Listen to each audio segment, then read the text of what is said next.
We don't know if they're doing. We have 500,000 children who had sponsors in this country that we can't find. We can't find them. We don't know if they're doing child labor. We don't know if they're doing sex crimes. We don't know if they're being exploited. What's going on with your daughter?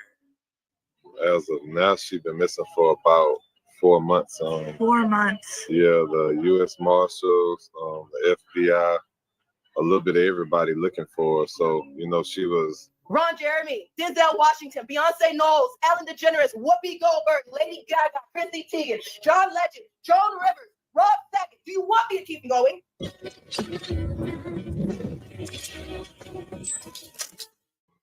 All right, y'all, we got to get into it. So recently, New York Mayor Eric Adams spoke out about 500,000 children being missing in this country. Now, he's saying a lot of these children that have been sponsored, they don't know where these children are at. He was saying he don't know if they're, being trafficked off, or are they, being part of some child labor services or whatever. But we definitely got to get into this. We're going to get into this. We're going to get into the brother True speaking out about his daughter being missing for over the past 4 months. And we're going to get into Ali Carter. Ali Carter, she's been speaking out, for years about being trafficking through Hollywood. Mother bird. I'm Mike and Chat from Texas. Mother bird. Mother bird. How y'all doing? We're gonna have some fun tonight, man. We're gonna have some fun. Hope everybody good.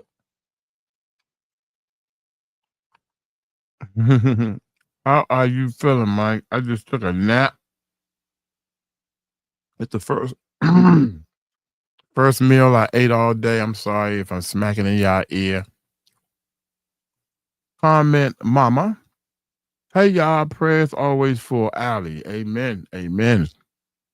Oh, Pops, S. Good day, sir. What you eating? I'm eating fish. I'm eating fish, man. I don't even have time. What you eating, Mike? I'm eating fish. Mother bird. Want to get some Kentucky Fried Chicken. What you eating? I'm eating fish. And I repeat, I am not drinking wine.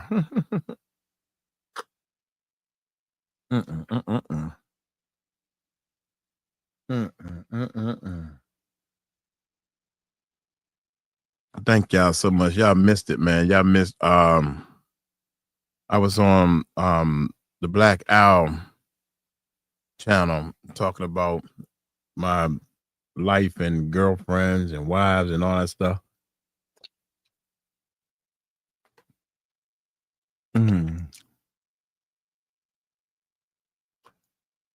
I definitely can't cook.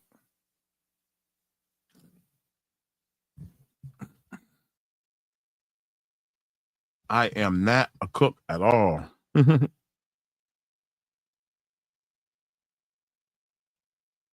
I'm definitely not a cook. Nah, my mommy, I'm a mother's boy. My mommy cooked that, y'all. Another Natasha, amen.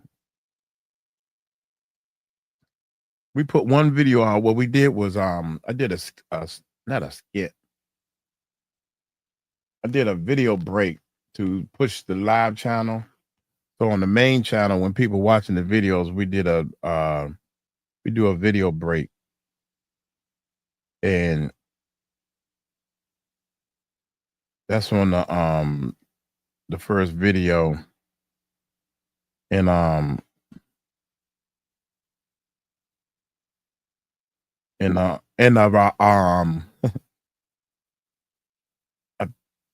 thought it went over okay. I thought it went all right. It went all right. Mother bird, Alicia. That's a beautiful name. How you doing? Hi, Uncle Mike. So you're fine art. good. She look like she cooking in her picture. Mike in the house. Queenie. Respect, sir. Love the content. Appreciate it, Pops. Poppy S. Appreciate it so much, man. I apologize, man. I'm over here trying to eat and smacking all in y'all faces. This is John Otwood is live again. Lord have mercy. That dude, boy, he is rolling. Can't worry about him. What was I ready to do? Oh, I know what I was ready to do.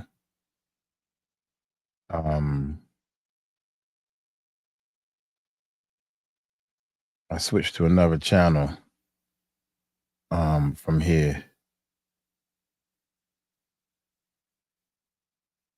I hit them thumbs up, share.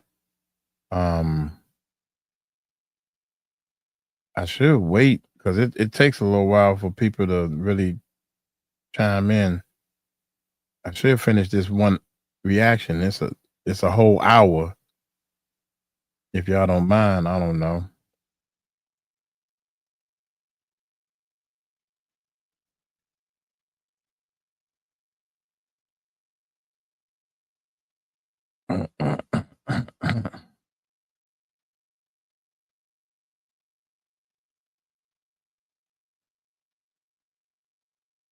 Oh my God.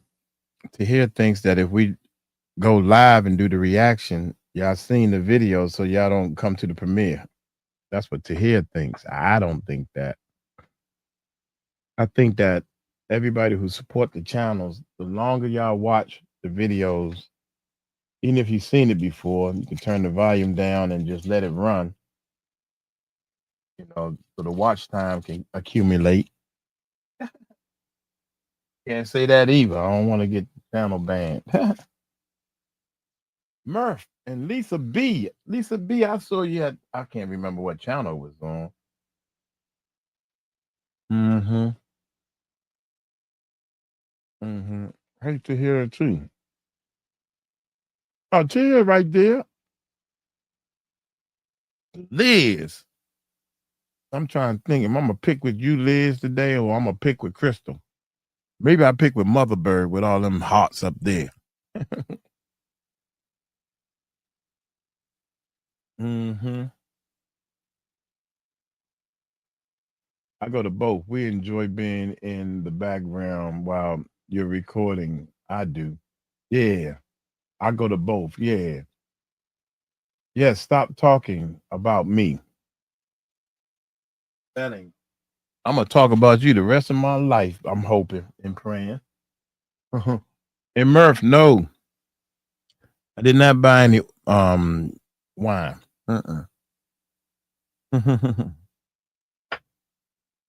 So if y'all don't mind, I'd like to finish up some of my work before we get started. Mina. Fire, fire, fire. Who is this? Did you done change your picture? Look at this girl. Bless you. Bless you, boo-boo. You done changed her picture. You know what to hear? Well, he's Lisa B. That's my boo-boo right there, y'all. That's my boo-boo right there.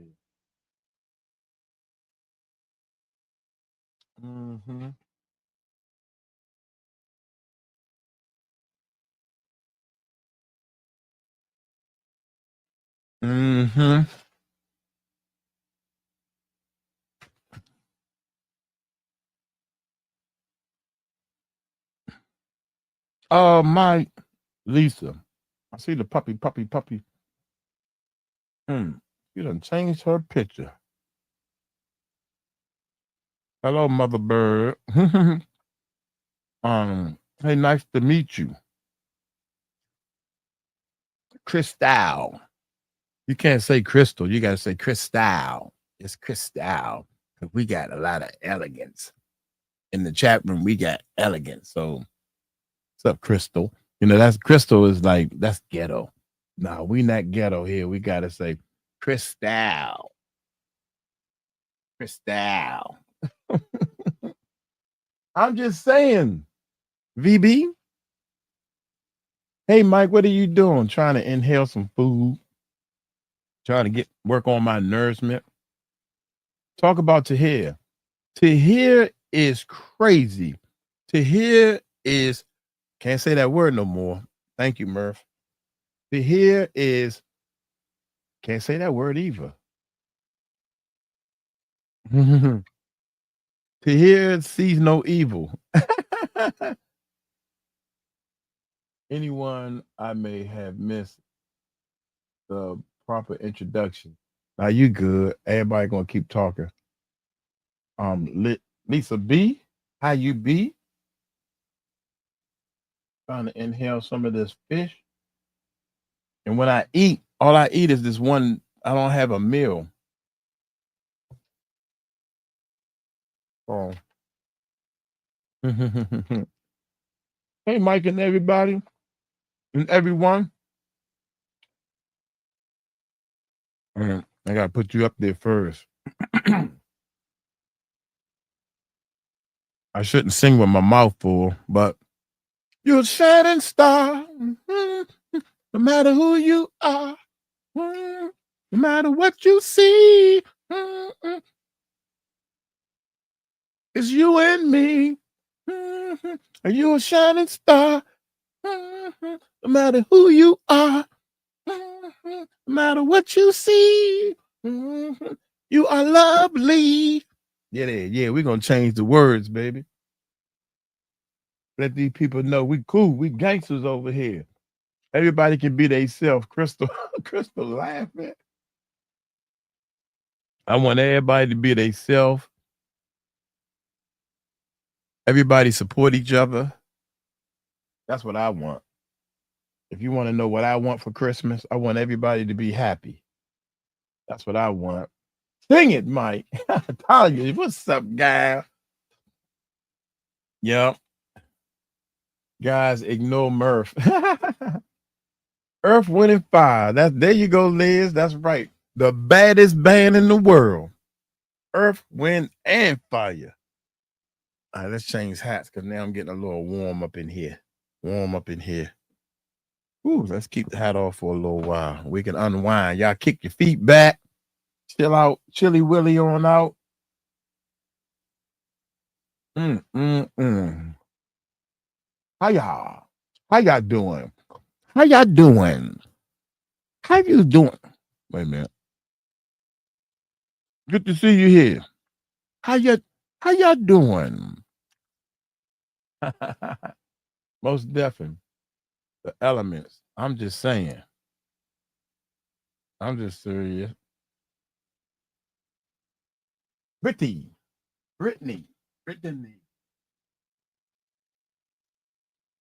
Hey, Brittany, Merry Xmas. There you go, dear. The boo-boo say Merry Xmas. That's the boo-boo right there. Yeah, that's my boo-boo right there.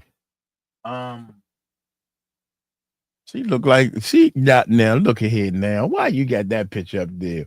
Yeah, she in the Philippines, y'all. It's always hot in the Philippines. It's hot as I don't know what in the Philippines. Look like she dressed for winter. Look like she dressed for winter, boy. Uncle Mike, we want to tell. Wait a minute. Uncle Mike, we want you to tell us a funny story about Tahir. Okay, cool. Let's say a funny story about Tahir. All right, yeah, I got one for you. I got a good one for you too. Tahir called me one day. First of all, when I first met Tahir, this is a double story. This is gonna be a double whammy story.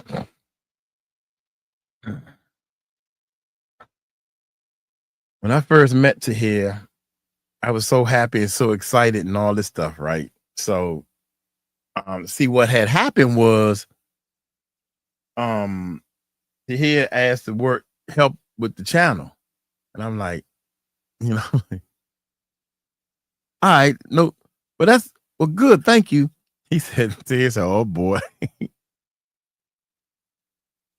All right. Yeah, whatever. We got it. Because my stepdaughter, and I'm trying to get the family into this thing. Hey man, if you need any help, I'm here. All right. I can't remember the first thing he started doing. So we try to be slick, right? We start him off on the small channel, like the live channel. So we gave him access to the live channel because you don't give somebody access to your stuff, right? Because you don't trust them, right? So gave him access to the live channel, right? And he doing stuff and everything. Oh, okay, good. Yeah, man. I'm just trying to help you, man. What's next? We exchange numbers. We talk on the WhatsApp, right?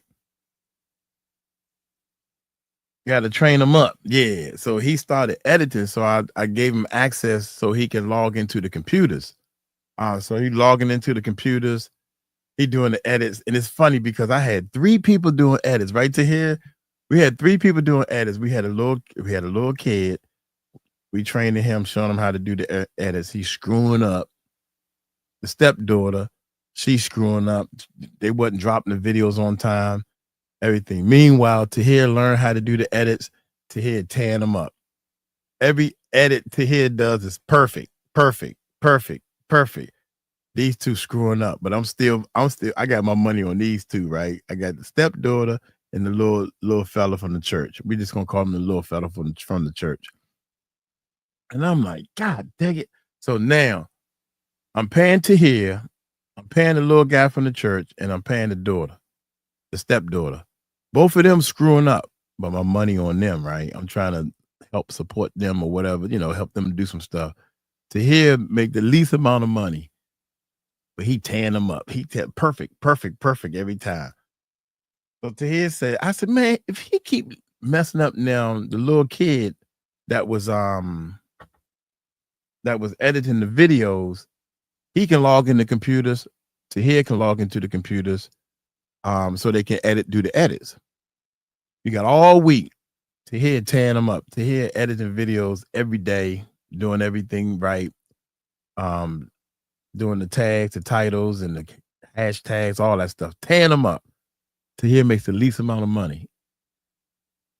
The little kid, he only logs in once. He get paid on a Saturday, so he would log in like Friday, rush through all these edits, sloppy, messed up, and everything. Or Saturday morning, rush through all these edits. Then I see a text on my phone, I'm finished. Edits all messed up, so I pay him anyway. So me and Tahir had a talk. I said, Tahir, they messing up. He said, yeah, man, they are messing up. So Tahir said, why don't you pay me whatever you paying him and get rid of him, and I do the edits. We can't have one person doing all the edits. That's not. Nah. I gave him one more chance, and a buddy of mine told me that the little boy from the church is buying weed. He's waiting for me to pay him so he can buy weed so him and his friends can smoke. And I was like, man, come on, you ain't gonna, don't say that about that little boy. This is what he said. He said, yeah, because he told me he waiting for you to pay him so he can pay me my money he owe me. I said, what you mean? He said, yeah, he buying weed for me. I said, what? Cut that out. Okay, Tahir, you get his money and you keep doing the edits. No problem with the edits since then. Yeah, man. I was mad as I don't know what. So the little boy is supposed to be saving his money up. And this is what I said to him. This fact. Save your money up because he wanted to buy a car. He wanted to buy a car. Save your money up. And whatever you save, I will match it to buy you a car. For real? So he's saving his money up. He telling me how much money he got saved up, which was a lie. Yeah. So now Tahir, of course, the stepdaughter, she been out the picture. Don't even have to tell you that story. She out the picture. So now Tahir doing all the edits and I do some of the edits sometimes, but since I left my job, I started doing more and more of the edits. Next thing you know, if y'all see any mistakes on the edit, it's because of me. There's a couple of videos up there where I'm talking and my mouth ain't moving. There's a couple of edits up there that's this. He said, man, what are you doing? I said, man, God, should I take it down and redo it? Then we'll lose all the you're awesome. Yeah. Hey, what's it say? Hey everyone, how you doing? So now to hear, hey Jessica, what's going on?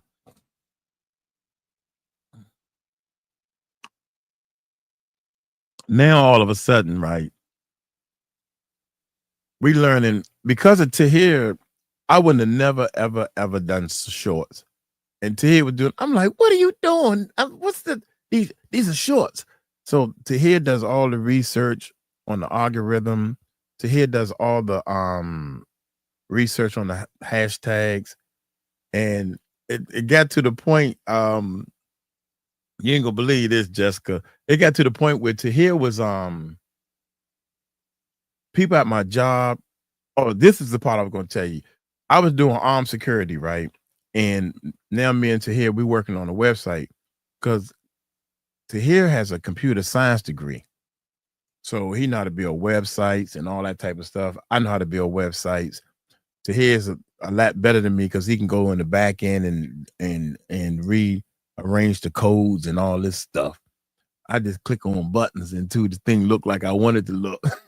So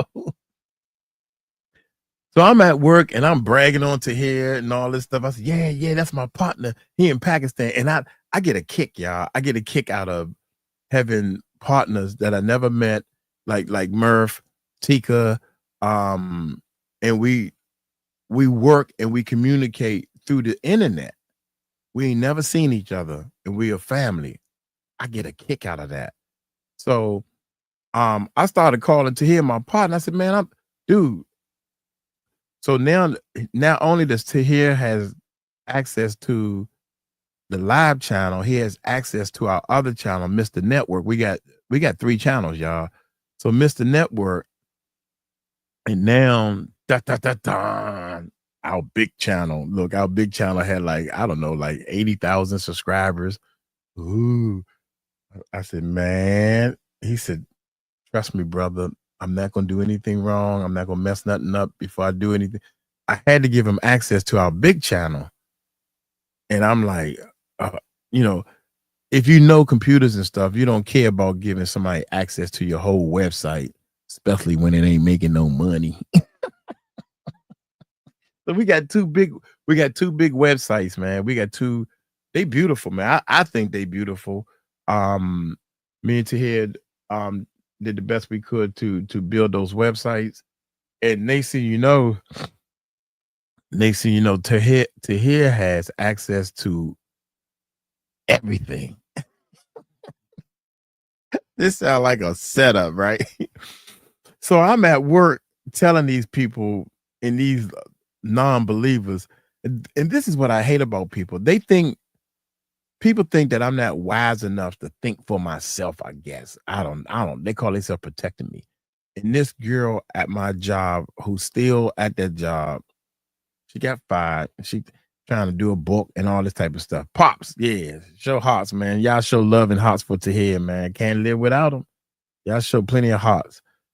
And I was explaining to her, I said, well, I got a partner that's from Pakistan. And he said, well, how you meet him? I said, on the internet. I met him on the internet. He said, oh, well, he live here? I said, no, he don't live here because they can't fan him. They can't understand that you can relate. You can meet somebody like a Tanya or Ashley or Shining Star, Murph. They don't believe in this. They think everybody on the internet is crooked. And so she said, I said, yeah, he got access to the website. So we just talking about the websites. I ain't even tell her about everything else. And she said, the first thing she said was, well, you better be careful. You better be careful. Because, them Pakistanians, they make they make what she said. Oh, they go to your website and make back doors. They make back doors in their website. And I'm saying, I'm looking at this dumb girl. She don't even know what a back door is, right? And I said, well, why would he make a back door when I'm giving him the keys to the front door? He's a super admin just like me. Because I might be asleep and he might need to do something. So I'm not going to limit what he does for the website, because then he got to call me and I'll be like, yeah, you're right. I don't know what I'm doing anyway. So I gotta get out the bed and give him access to something, man. Just go at it. Do your thing, bro. And the one thing that Tahir said to me, Tahir know what I'm about to tell it, Mike. The one thing that Tahir said to me long time ago, I think it's probably around the time when he had access to everything. He said, look, brother, either you and me gonna get rich doing this, or we're gonna die trying. And when he said that to me, I put the pedal to the metal, man. Every time I don't want to come down here, every time I don't want to do the reactions, every time I don't want to spend money on the website or spend money buying new equipment, I think about that one thing, man. I think about that one thing he says. I'm not gonna give up. We're gonna be rich doing this, or we're gonna die trying. What do you mean, y'all? I'm trying not to get choked up. I'm trying not to get choked up. So what happened? What had happened was, Nacy, you know, to hear that, this is the part I said all that so y'all can I remember that story. Yeah. I said all that to say this. Now that everybody is up to date on how close me and Tahir is, here's the funny part. Tahir called me and I laughed at it, boy. Tahir was heated. Dragon X, what's up? Tahir was heated, man. He called me and I almost got mad at him because he wouldn't tell me. He's like, Tahir was real sad. You know, he was like, man, I messed up. I'm like, what? What happened? What happened? Our channel, we don't hardly talk that much about it because after the first of the year, then we can turn it back on. We hoping we got to do some paperwork and stuff. Tahir said, oh man, I messed up. You're going to be mad at me. And I'm like, what happened? What happened? I got the channel got demonetized. And this our medium channel, right? And I'm like, what happened? What you did? Man, I put a video up. It was a short too. He put an Eminem short up. Because I would have never done the shorts. Because of Tahir doing the shorts, I would never do a short. I don't even want to know how to do a short, all the shorts and all that stuff. So Tahir accidentally put a short up, an Eminem short, with not showing me at all. And it shows this Eminem. And apparently you can't do that. So yeah. So Flo Wolf. What's up, Flo Wolf? How you doing, Miss Beautiful? How you doing? Flo Wolf with the flowers. She got a rose up in there. There's some rose in this rose. There's a rose, baby. How you doing there? So anyway, Tahir was mad at himself and he was real down, y'all. I mean, he was real down.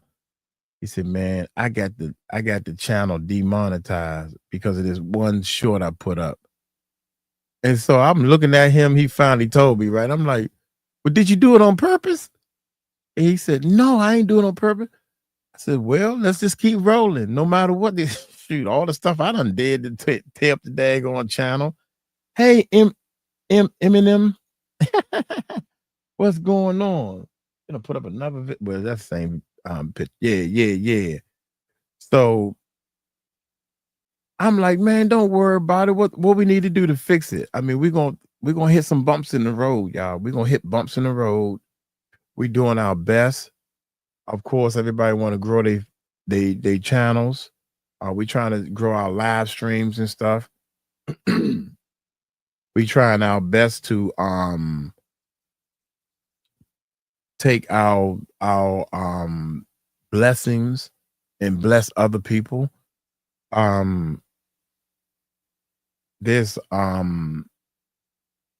poor people all over the world, and I keep saying, if I can help feed at least one family and just give them different things and see the beautiful smiles on their faces, I have done the best I could.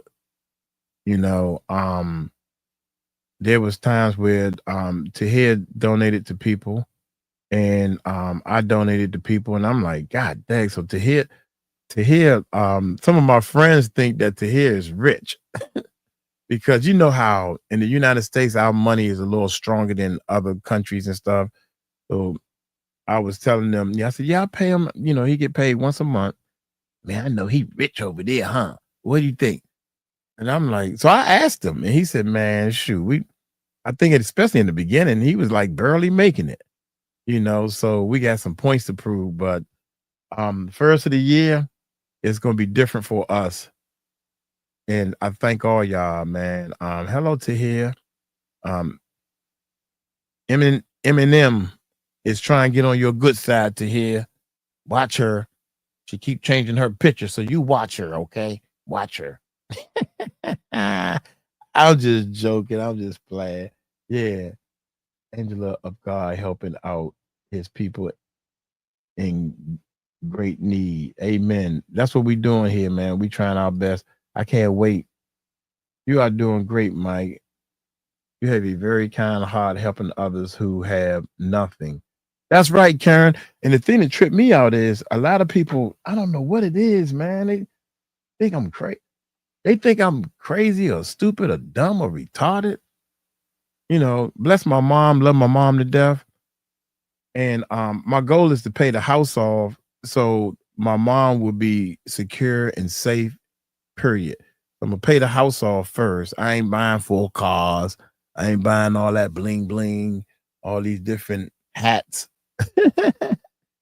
I'm too old for all that. I ain't buying all that stuff. The first thing I want to do is pay off the house. And then you are amazing on your channel. I just recently found y'all, but I love y'all. Thank you, Jessica. Appreciate it. So I'm just trying to get the foundation done first. When I first started YouTube, I didn't even know I was gonna feel this way. When things started working, I'm thinking about I want to buy Lamborghini. Yeah. I want a Lamborghini. I'm tell you all my fantasy stuff I want. I want 2 or 3 houses. I want a house in another country. I want I want wardrobe. I want to have over 365 pair of tennis shoes. I want to be able to wear 1 pair of tennis shoes, change pair of tennis shoes every year. I mean, every day for the whole year. I don't want none of that stuff no more, man. I don't want none of that stuff.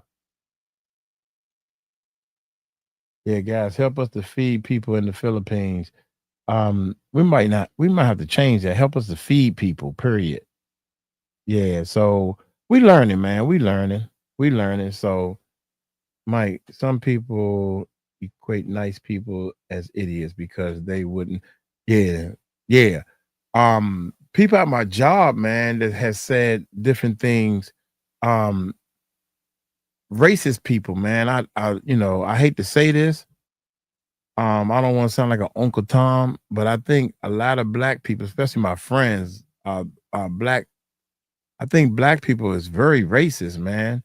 And I think the only reason why I think that is because they openly say a lot of racist things to me, but they don't know me. They think they know me.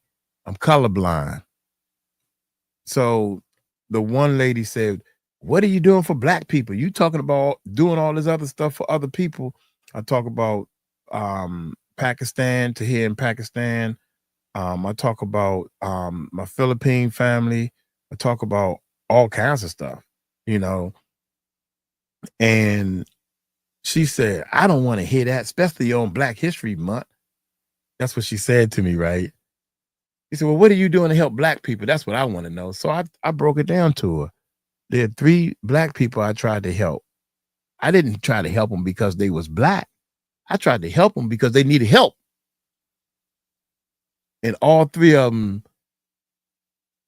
did very bad things to me. All 3 of them. Had one little kid living here in the studio. He's supposed to be a rapper, music and everything. He told me he know karate. Every time I try to talk to him and try to help him and do stuff, come on, Mike, man, you know, shoot, I got money. Like, if you got money, why you living in my, right here, y'all, right here. Why you living in my studio? Man, I'm trying to save money like you, man. I'm trying to save money like you. It's funny. I'm trying to figure out why is it that when people call themselves helping me and trying to tell me what to do and what not to do and all this stuff, they got less than I do. And that don't mean that I don't listen to people that got less than me. That don't mean that. It sounds like it sounds to me, Mike, like you help all people. I try to, man. Yeah, racism is within all people. You're right about that. My son's grandmother is from the Philippines. Wow. Wow. I can't wait to start traveling, man.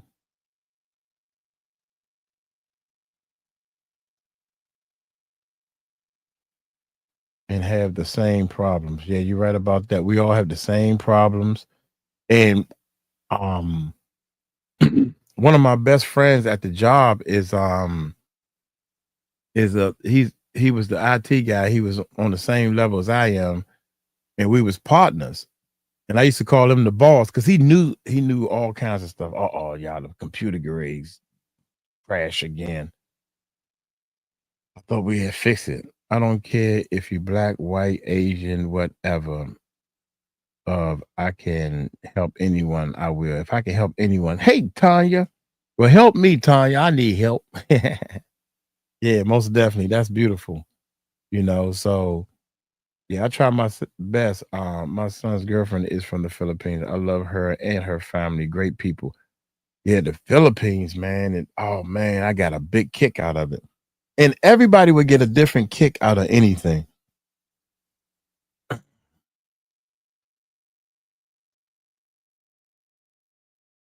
I take all my donations to the people that are homeless in the street.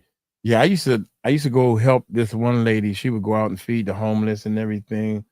Beautiful person, man. Yeah, that's right, Mike. We can't say certain things, but a Black person can make records with the N-word. Yeah, you right about that. Current is you know what? I don't really like Steve Harvey that much. The Steve Harvey morning show, I listen to Nephew Tommy with the prank phone calls and then I turn it off. Steve Harvey, he need to evaluate himself, man. He talk about white people on his show like he talking about a certain breed of dogs or something. You know, I mean, or cats. I mean, Steve Harvey, you know them white folks, man. You can't be saying all this type of stuff around them white folks. I'm like, dude, why are you saying that? What? Well, Steve, why? You know, then you got the 2 girls that kind of co-sign for him, and Nephew, it's Steve's show. He the man. But he wanted to vote against Trump. He was pushing all kinds of stuff against Trump. And I mean, that's just your opinion. But there was too many times them white folks ain't gonna go for that now. You know, when you around white folks, you gotta act a certain way. And I'm like, why? Why are you pushing this white thing on your people, man? I don't like that. I don't like that. I don't want to talk about. I'm glad God made us all different. Yeah. The world, it makes the world more interesting. Everybody's beautiful, especially the women. Karen, all the women is beautiful. Jamie, Murph. I don't know, Murph. I don't think you beautiful, brother. So there's a lot of things that Jamie Foxx, listen to me, y'all. Yeah, I try to help with what I can. So all y'all got to do is just keep watching the videos, the live streams, and all that type of stuff, and stay on as long as you can. That's more than enough help. If we had the whole world, on a live stream or whatever the case may be. Hi, everyone, not blind. She ain't blind. You done missed all the stories, girl. You got to rewind. Miss Cookie, is that you? Cookie, vanilla wafer, no Oreos, no chocolate chip, no. I don't like them dark cookies. Them cookies is snickerdoodles. That's what I like. We are one. There you go. We are one. I think that we're so fast to fight each other. We're too fast. Y'all heard about the drones? Tika was telling me about the drones. We pulled up the drones and all that. Man, that's scary. There's some scary stuff, man. And somebody said that they think the drones are just leaving. I know they fed up. They said, Puffy, and y'all raping all these kids, and so we out of here. We're going to another planet. That's crazy, man. So anyway, we supposed to be talking about Allie, man. And let's do.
Let me be quiet, Miss Cookie. That way the computer won't shut off. What is up, YouTube? How y'all doing? Check this out, man. Check this out. This is part 2. Diddy Survivor live.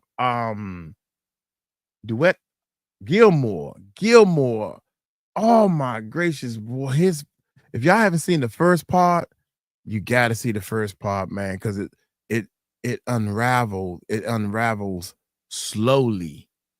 And this will be the second part, man. I ain't gonna talk much. People say I talk too much. Just play the video.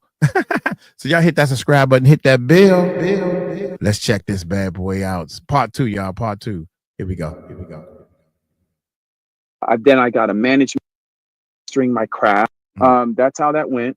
And the prison time was spent studiously researching and studying and mastering my craft and mastering writing and being John Grisham, Sidney Sheldon, Elmore Leonard, and Guy Johnson all in one.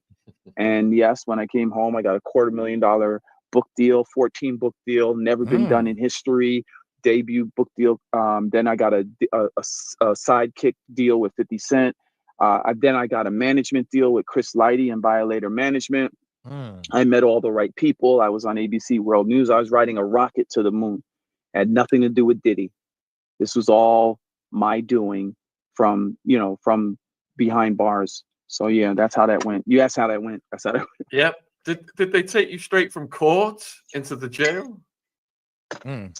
Yep, they locked me up. I'll never forget it. They took me to Union County Jail, and I was in the county lockup. The county lockup, folks, is not to be fucked with. And did you have your court suits on? No, they put you in orange jumpsuits at that point. I was in a suit and in the court in my regular suit, and then you're in county lockup waiting for the feds to come and pick you up. You're in there in an orange jumpsuit. It says Union County Jail on your back, and these flats you wear, these flat shoes or slippers, whatever. Yeah, that was me. What were those first holding cells like?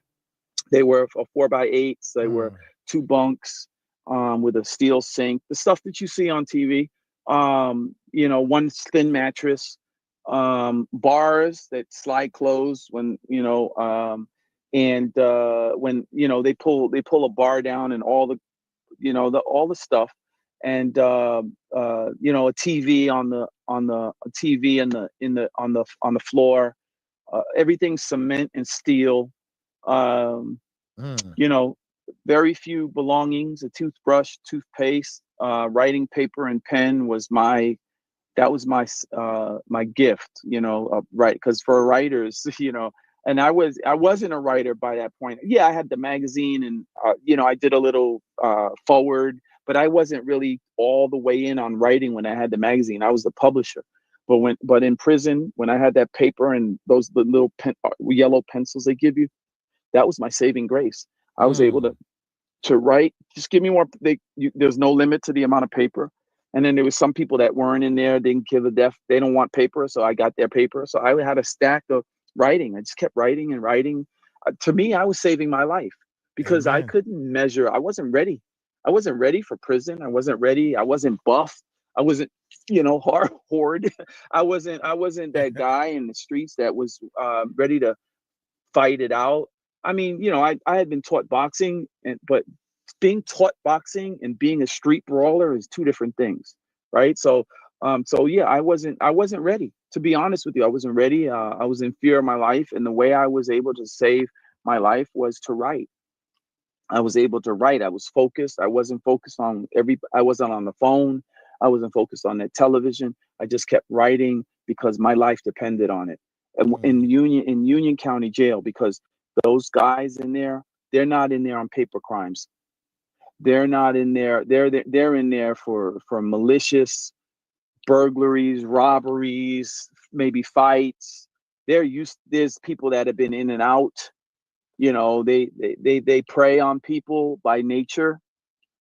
For me, I learned that I needed to be very quickly. I learned I needed to be the hummingbird in the African desert. So I learned very early, thank God, that metaphor stuck with me and it saved my life. See, in the desert, you have the vultures and you have the hummingbirds. Yeah, they're all buzzards. They're all birds. But the vultures prey on carcasses. The hummingbirds go after honey. And so the hummingbird can be seen on the shoulder of a vulture. And the vulture doesn't attack the hummingbird, and the hummingbird doesn't attack the vulture. So I was the hummingbird going after honey during my whole bid. And my honey was to write, take my imagination and my past. And honestly, that my past was what things that I told you about, me growing up under an entrepreneur, me dealing with Sean Combs, because I wrote Derelict. So that was a way for me to shoulder, to get that off of my shoulders. And then I continued to write and write and write. So that's how I survived. So where I was housed, it was like the white gang, ABs, Nazis, and it was like the blacks was the Mau Mau, and then you got the Mexicans, Mexican mafia, the Chicanos. How was They mixed us all in the same place, and they were taking bodies out of there. You either walked out and checked into to what they call SAG protection, or you fight, flee, or you know what I mean. So this was the reality. So people clicked up, though. The Muslims, the Aryans, the Hispanics, they clicked up. And that was probably, I didn't click up with anybody. That was my problem. That was really my problem. Here's what saved my life also. My dad was a gambler. And he gave his money to the mob. And I got called on as soon as I walked through the gate. After I left Union County Jail, I went into the feds.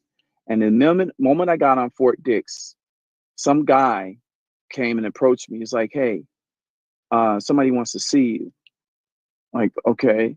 And then I learned it was like the head of a mafia out in Philadelphia. This guy has a popular podcast now. Yeah, him. And he called on me. He's like, and I go into his room. He has the room all to himself, and his like this was not the cell that I told you about. This is comfort. I wonder, is he talking about Matt Cox? What y'all think? This is the guy who did the interview with Suge Knight in jail, and he was talking about, well, I don't know. Y'all put in the comments if you think it's him he's talking about. He's like, and I go into his room. He has the room all to himself, and his like this was not the cell that I told you about. This is comfort. And he called, and I went in there. He's like, "Hey, you're Gilmore?" I'm like, "Yeah." It's like, you're not the age Gilmore. Might not be. Where are you from? And he said, "I'm from Mount Vernon." Yeah, Gilmore's from Mount Vernon, but he realizes my father that he was doing business with. And I'll never forget, man. He's like, "Hey, your father's a stand-up guy. You have any problem in here, like anything you need, you let me know." Like I walked out of there like, man, this was a movie. This is a straight up movie. Like, wow. Thank you, Dad, for paying your debt. Because, wow. Yeah. Was the guy's name Michael? Was his first name Michael? Or Mike Cox, I mean. Yeah, we've done a lot with Michael. He's an absolute gentleman. Did I say Matt?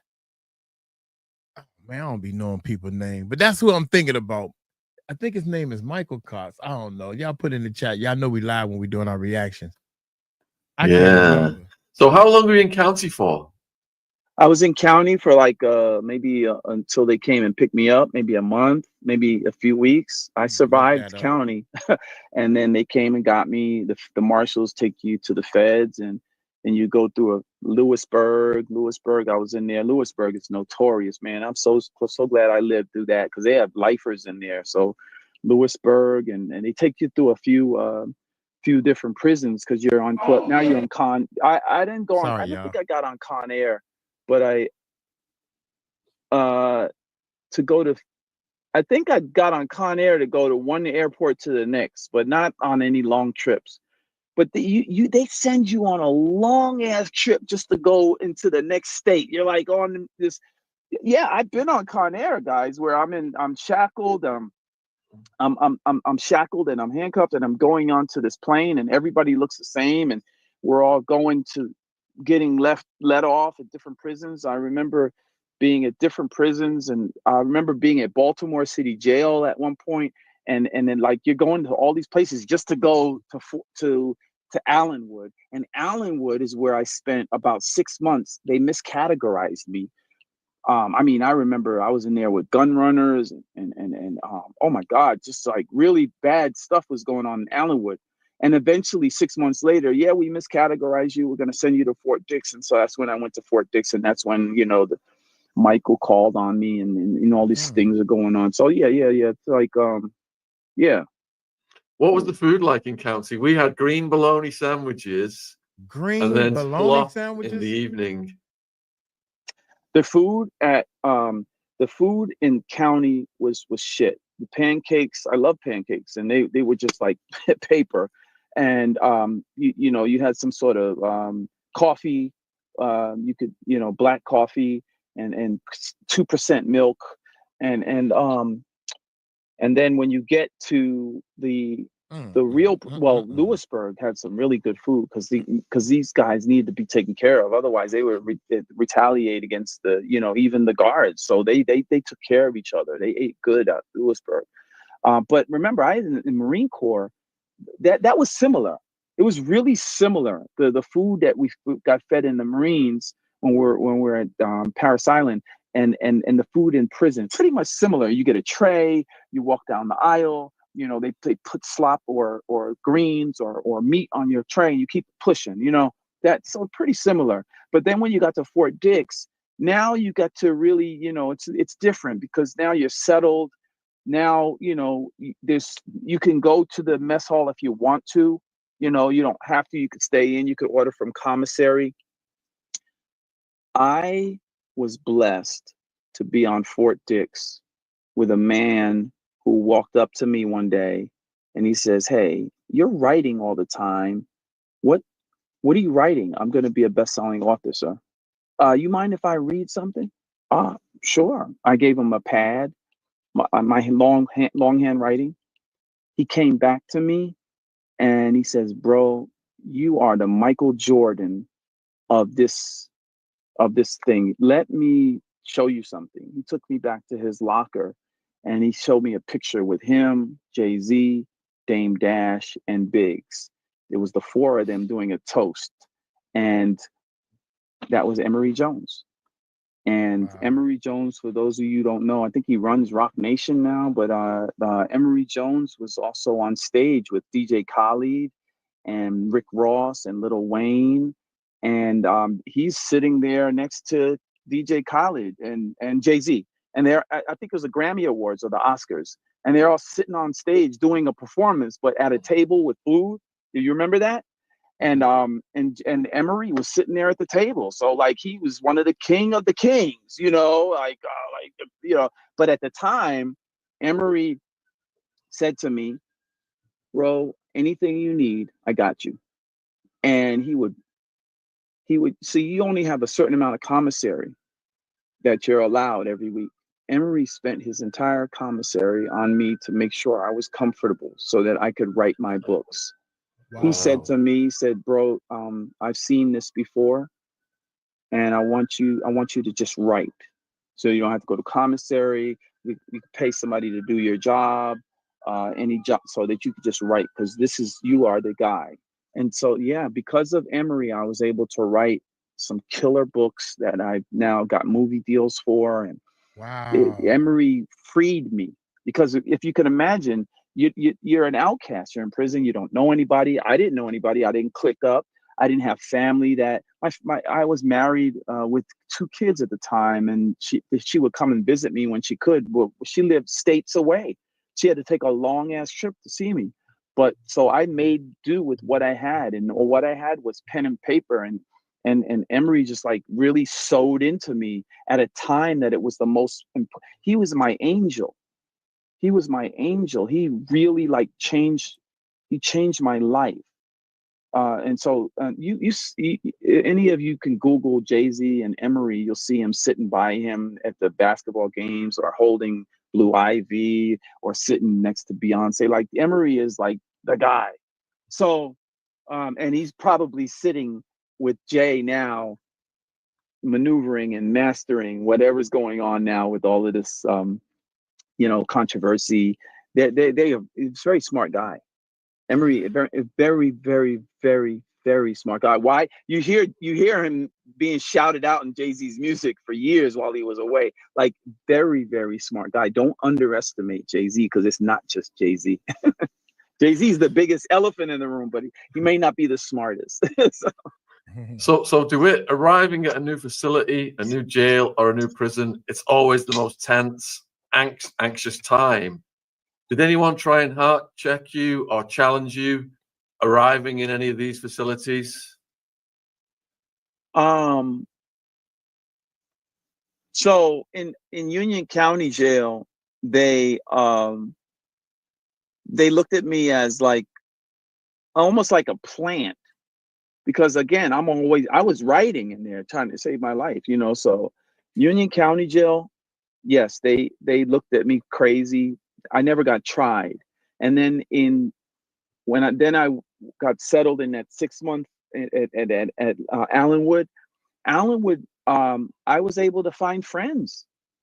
People wrote to me in Allenwood, other authors that heard about me. I also made friends with people that were from my location in the Bronx, or that were from Mount Vernon area, or that just knew, so they you click up. So I did click up with certain people, and I never got harmed. I got confronted. I've had fights with people that are jealous, because I found my life. I literally found my life in prison.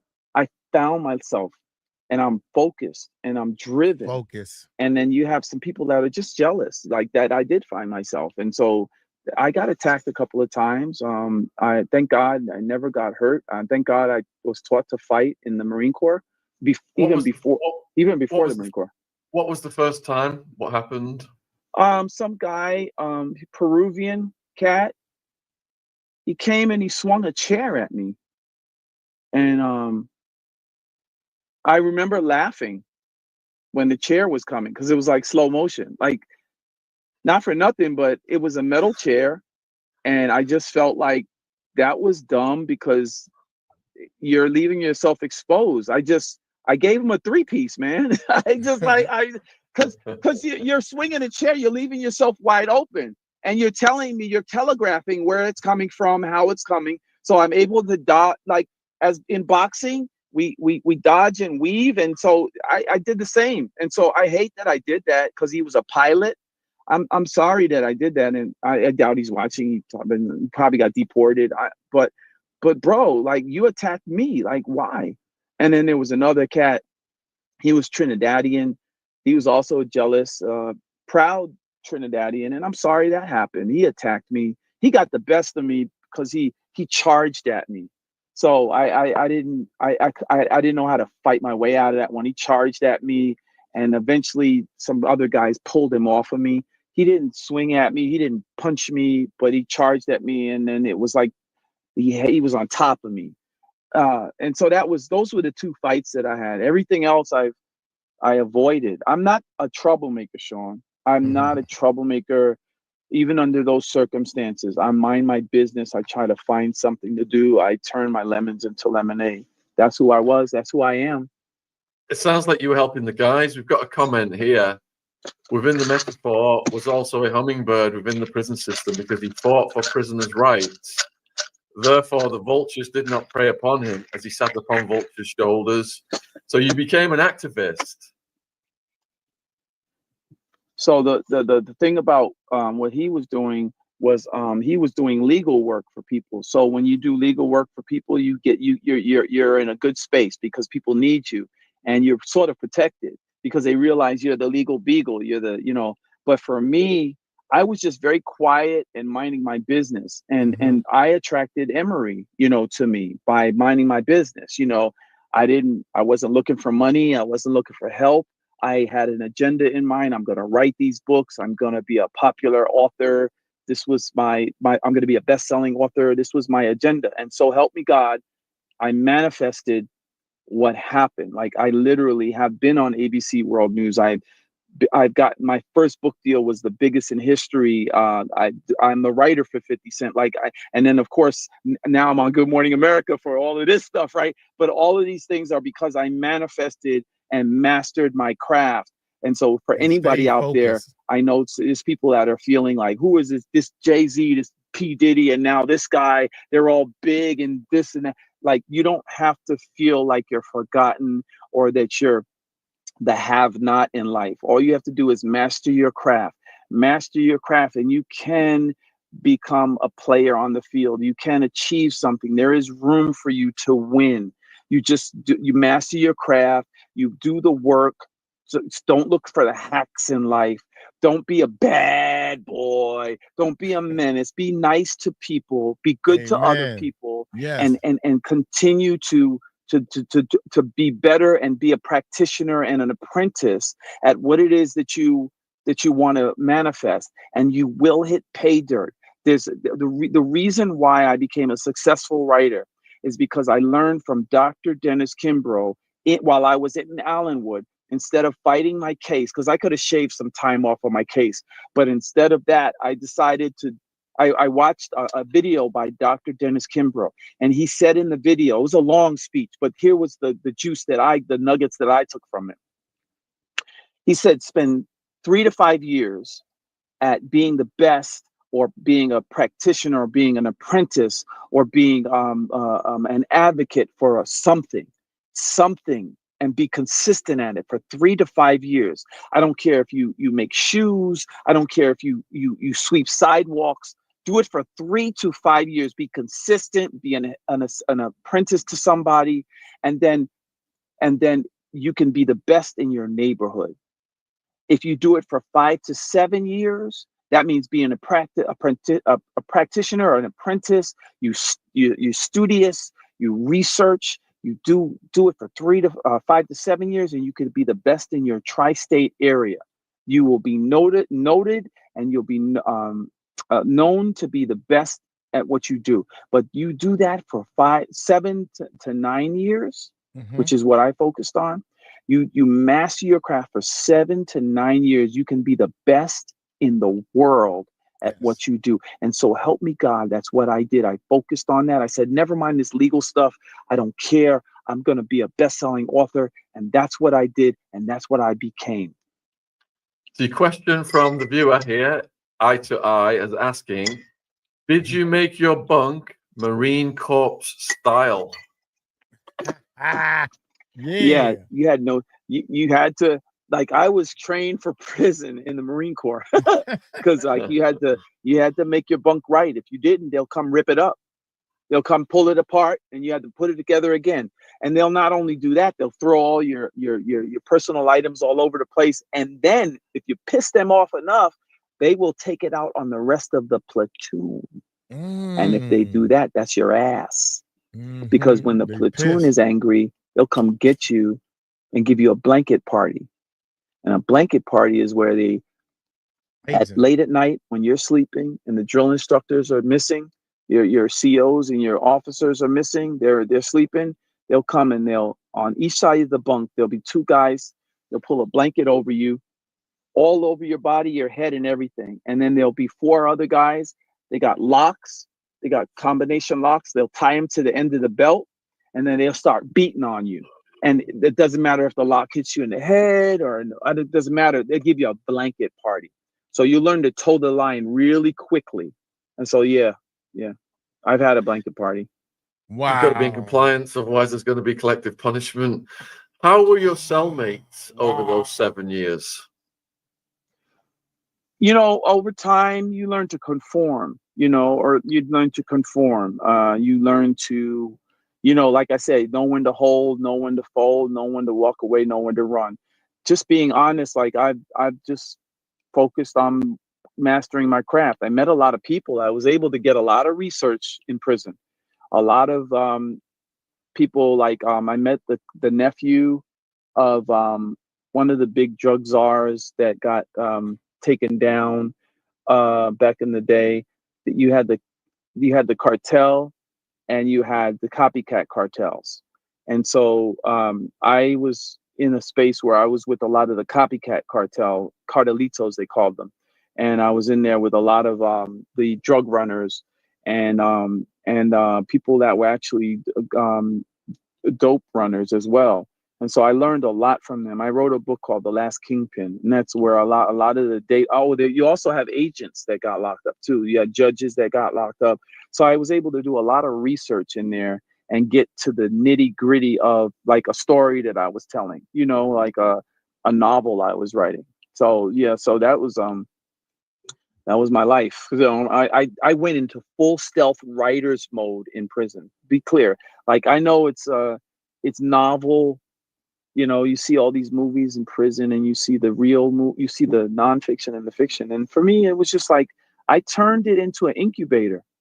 I made it work for me. They said, you know, I made the time work for me, and it really did. Like I literally came home, got my life together within record time, and got a multi book deal that turned into millions of dollars in book sales, not just for the publishing company, but also I sell books myself. So I had my independent, and I had the big publishing company that got me into the Walmarts of the world. And so it was, and then the movies, it was just like a lot coming out of me at the same time. I was in the New York Times, like front page article of the arts and leisure section. And it was like a big cupola. I wasn't sold on my own fame, but I understood it. And I understood that it was part of my journey. I'm here like for the long term, like no more dumb decisions in my life, you know, whether it's people that I meet, Diddy, like if they want to introduce me to somebody right now, it's different. So, it's a little different. It's commendable that you turned it into the educational opportunity of a lifetime when there's so much shenanigans in there. And a part of that was your reading, obviously. And the next viewer question is, did you read a lot, and what books did you focus on? I read, first of all, success books. So I read Tony Robbins, Les Brown, Dr. Dennis Kimbrough. I read those books. But for fiction writing, I read Spiders Spin Me a Web. I think Patterson wrote that. Telling Lies for Fun and Profit was another one. I read by Stephen King wrote a book called On Writing. And so the first part of the book, not so much, but the second two parts of the book were very important because I learned that Stephen King wrote under another name. He wrote under Richard Bachman. The Bachman books are off the chain, guy. If you like Stephen King, like, oh my God, the Bachman books. So life imitates art, right? Shooting up classrooms didn't start with what you see in the read Rage. Stephen King started all of this. So yeah, I read Guy Johnson was the guy that turned the tables for me too. John Grisham for sure, but Guy Johnson turned the tables for me. That's Maya Angelou's son. He wrote a book called Standing at the Scratch Line. Really changed my life. And so these fiction. Standing at the what? Wait a minute. I be trying to look some of this stuff up sometimes also. Sure. But Guy Johnson turned the tables for me. That's Maya Angelou's son. He wrote a book called Standing at the Scratch Line. Really changed my life. And so these fiction writers showed me their blueprints by having books. And so I read their books and I kind of figured it out. And I basically, Sidney Sheldon, one of the GOATs, I read and dissected their books and I says, oh my God, I got this. And that's when I started killing it. I started writing and so help me. But master your craft because everything else will come and find you. Just master your craft. I don't care if you do floors, do the best floors because Oprah will call you to do her floor. You know what I mean? You never know who calls you, but master your craft and you will hit pay dirt. Yes. Yeah, I read On Writing, found it very inspirational, especially the story he's talking about. He gets run over down the country road and his recovery from that. So what was your release like? Were you anxious, anticipating, you know, the excitement of getting out? What was your going through your head at that point? Man, I was glad to have a little support system. I was still married. So I got married before I was in. So right before. And so she stayed with me. Well, She stayed with me on paper while I was in for seven years. Wait a minute, man. What that supposed to mean? Come on, man. So she wasn't a ride or die chick. Is that what you saying? Oh my gracious, man. Wait a minute. Wait a minute. So right before, and so she stayed with me. Well, she stayed with me on paper while I was in for seven years. And when I came home, it was fireworks. What? So, my wife at the time had some boyfriends while I was away, Mm. and they were very rich boyfriends. Wow. One worked at Pfizer, and another was a doctor. And she was seeing them. She was being resourceful. I can't be mad at her because I was taken out of the equation. No more bread earner. So I'm not even mad at what she did. But the truth of the matter is she has boyfriends. And those boyfriends put her in high rises, sent her on trips, took care of the kids. They paid the kids going to school, like all those things. So, but she didn't cut them off when I came home. One of those boyfriends actually cut a check for 20 grand, and I was able to go print 20,000 of my first book. And for any author out there, you understand that's big, because now I was able to be in the bookstores. She didn't tell me who he was, though. She got him to cut the check, but she didn't tell me who he was. Had she told me who he was, I probably would have never paid that money back. I would have called that dues. Okay, we're in the clear now, buddy. But I found out later that they weren't just, friends. You know what I mean? So coming home, getting my license in order, getting my driver's license in order, getting my life in order wasn't as hard as for most people. I had it easy. I got to live in a 3-bedroom high rise. I got to have a little bit of money to get a laptop to, just get my life in order. And so I had it a lot easier than the average person now that I look back on it. Mm-hmm. Well, I've hogged your time for so long. I best get the viewers' Diddy questions in. Oh, okay. So, unqualified. I got a funeral to go to, but I think we're good right now. We're still good. Go ahead. Oh, you just let me know when you want to go.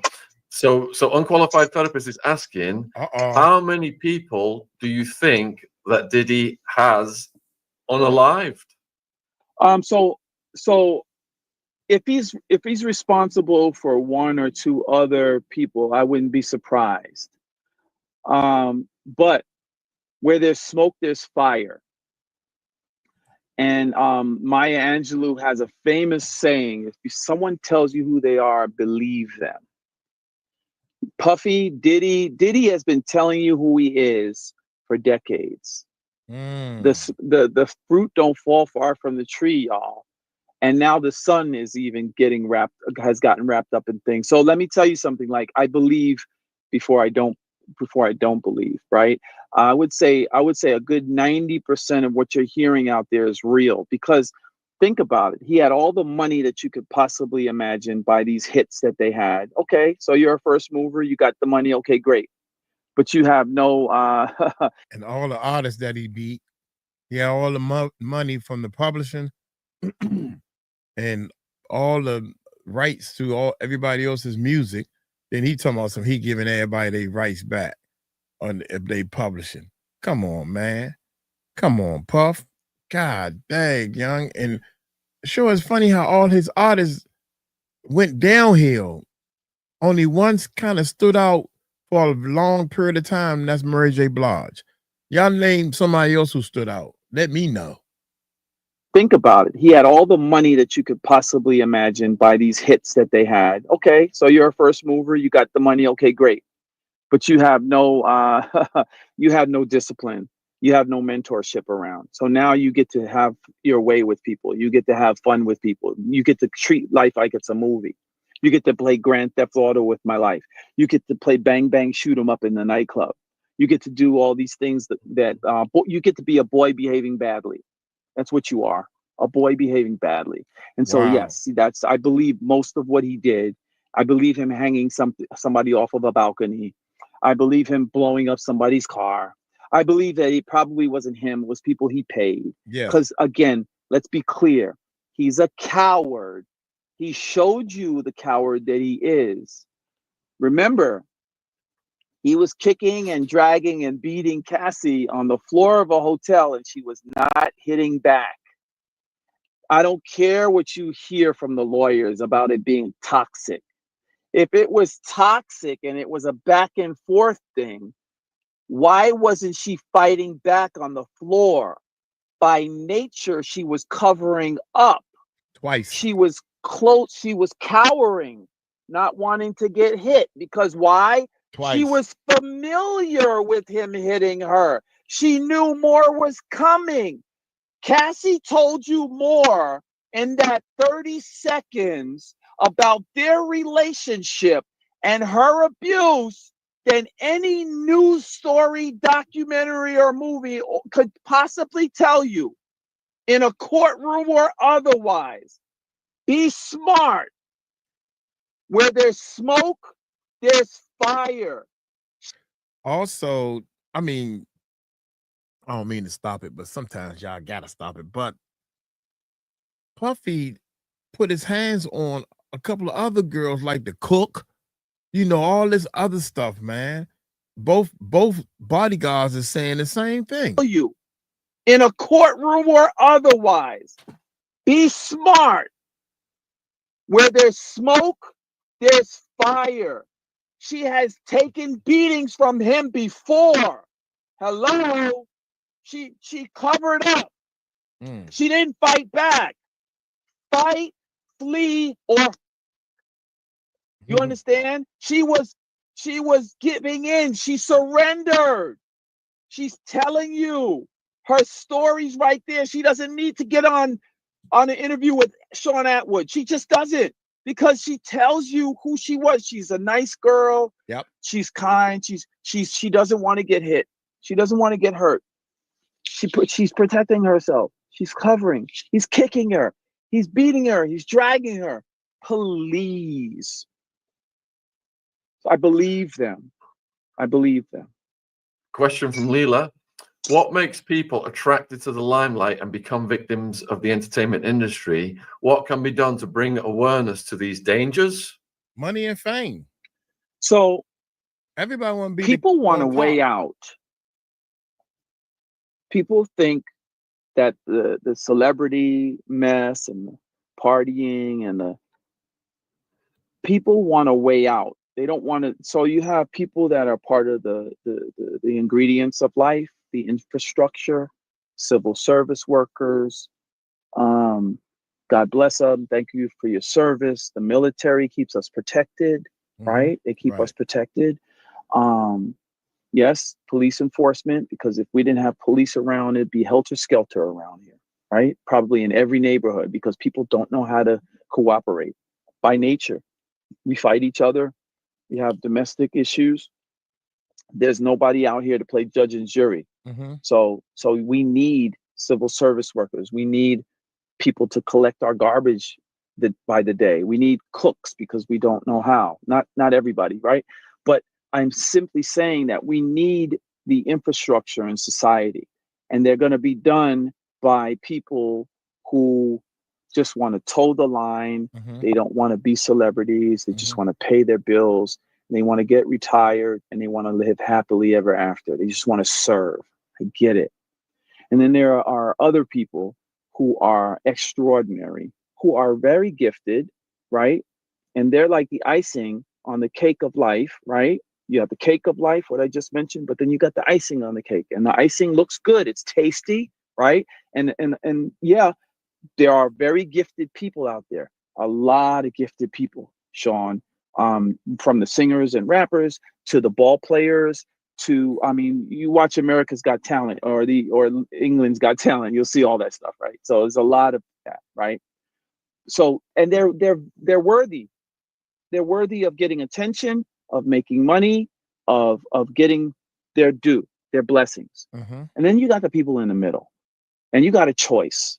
You either are attracted to the gloss in life and the glitz, or you are attracted to your life's purpose.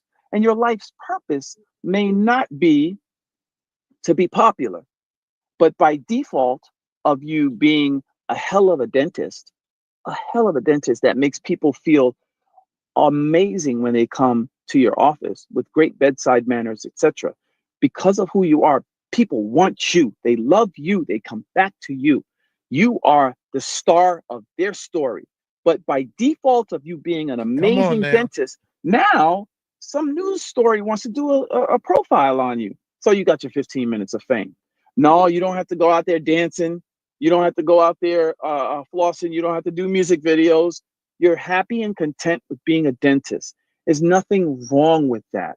There's everything wrong with you wanting to hack life and get to a space get to a space that's hypothetical, that's empty, that's shallow, that doesn't have substance, that won't sustain, right? And those things are they're known to be a waste of time. They're known to be a quick lottery ticket, right? A quick lottery ticket that does not give you an answer. That doesn't give you substance that you can live off of, that you can feed that has legacy. It doesn't. And I said this earlier, Sean, master your craft. If you want to be in entertainment, understand the full of entertainment, understand behind the scenes, get your niche market. Just don't say, oh, I want to be rich. But forget that. I have preached this, dude. I have preached these same words, but the way he's preaching it is definitely more understandable. Don't nobody listen to me. Study your craft. Study parts of the crafts you don't like. Study parts of the crafts that you like the most. Why do you like them the most? Study parts of the craft that you think everybody else like. Find out the why, the how, the what, the when, how often. Study. When I say study your craft, you should know every little thing about it. You should know more about what you don't like about it. Be in entertainment, understand the full of entertainment, understand behind the scenes, get your niche market. Just don't say, oh, I want to be rich. But forget that. If you like money, go work at the treasury. Learn about money, learn how to make money. If you like money, you like the feel of paper. If you like sports, get into the sports, understand sports. Don't just be a football player or a basketball player. Understand the business of sports. Understand these things. Master it is. If you have an interest in a certain thing, it's fine. You can have that. You can get that. You can be a dancer, but study it, be 10 toes down, master that craft, and then let the results of that, the evidence of that show. You're gonna get the spotlight on you for a moment or for a lifetime. But that's all gonna be based on how much you master your craft. Right?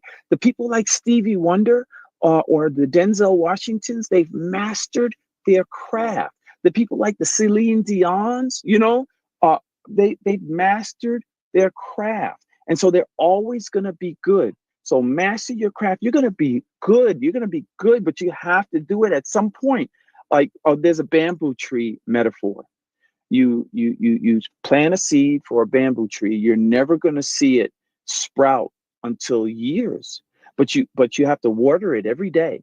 And the day you stop watering it is the day it dies. But 5 years in a day, it starts sprouting. Now you got a bamboo tree that's growing, but for 5 years you watered it every day. You have to look at life that way. You have to be consistent and persistent, right?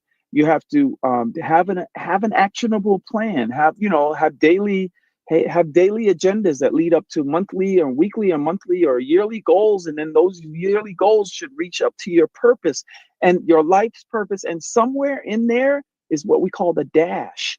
And that's the substance of life. That's the juice of life. And that's what people gravitate towards, folks. They want real things. Gravitate towards those real things. So I'm not mad that the person who the comment was, oh, I got something to tell you about Ellen DeGeneres. But be 10 toes down in what it is, master your craft, and you'll hit pay dirt. Let me tell you about Ellen DeGeneres. And it's just like before you go to his next point, think of you had a baby. Mother and father had a baby. You are on that baby almost 24/7. You are at his begging call, mastering it until all of a sudden it grows up and now asking for the keys. You don't have to change the diapers no more. You don't have to tell the kid when to do their homework, how to study. All that stuff you done trained the kid for. Now they asking for the keys to go to their own work. Now you trying to teach them, if they want to listen, how to save money and how to do the next part of life. Master your craft. That's all. DeGeneres. But Master your craft. Be You have 10 to toes train down and in what it develop is, your master your craft. craft, and you'll hit pay dirt. Let me tell you about Ellen DeGeneres. And this is my problem with Ellen. Ellen fortified Diddy's career. She elevated Sean Combs and put him on stage over and over again for the world to see.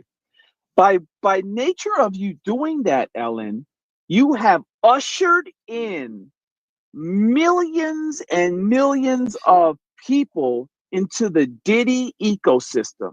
Not only that, you've given him millions and millions of dollars by you ushering him. So I don't have a problem with that. But Ellen, you know what my problem is? When you saw Cassie being beaten up on the floor of the hotel room, you zipped your lips. You made whatever excuse you did. So we need to be accountable, folks. We can't amplify someone and raise them up on a pedestal and give them all of the money and the power and the notoriety. And then when they do foul, that's not a foul ball, guys. That's a deal breaker. What he did to Cassie is a deal breaker. So Ellen should have used her same platform to put out a decree. It was a flagrant foul. You are out of the game. That wasn't no foul. You're right. You are put out of the game. You're on suspension for that, what you did. And Oprah didn't say anything either. Neither one of them said anything. In fact, I don't think anybody said anything yet. I'm waiting. Who said something? A deal breaker. So Ellen should have used her same platform to put out a decree and say, folks, I made a mistake. Look, Oprah did it. Let me tell you how Oprah did it. Oprah brought a guy named James Frey onto her show. He wrote a book called A Million Little Pieces, and he lied. She made him come back on the show, and she denounced him. She had to, because she told millions of people and responsible for millions of sales. What about Puffy? What she say about Ellen Puffy? could have gone on her social media and say, folks, I was wrong. I made a mistake. I didn't look deep enough into this guy, and I ushered him into your lives. And by nature of me ushering him into your lives, I ushered him into the Kardashians' lives. I ushered him into celebrities' lives. I ushered P. Diddy, Sean Combs, Puff Daddy, Brother Derelict into all of your lives, this menace to society, and I was wrong. I want to make it right.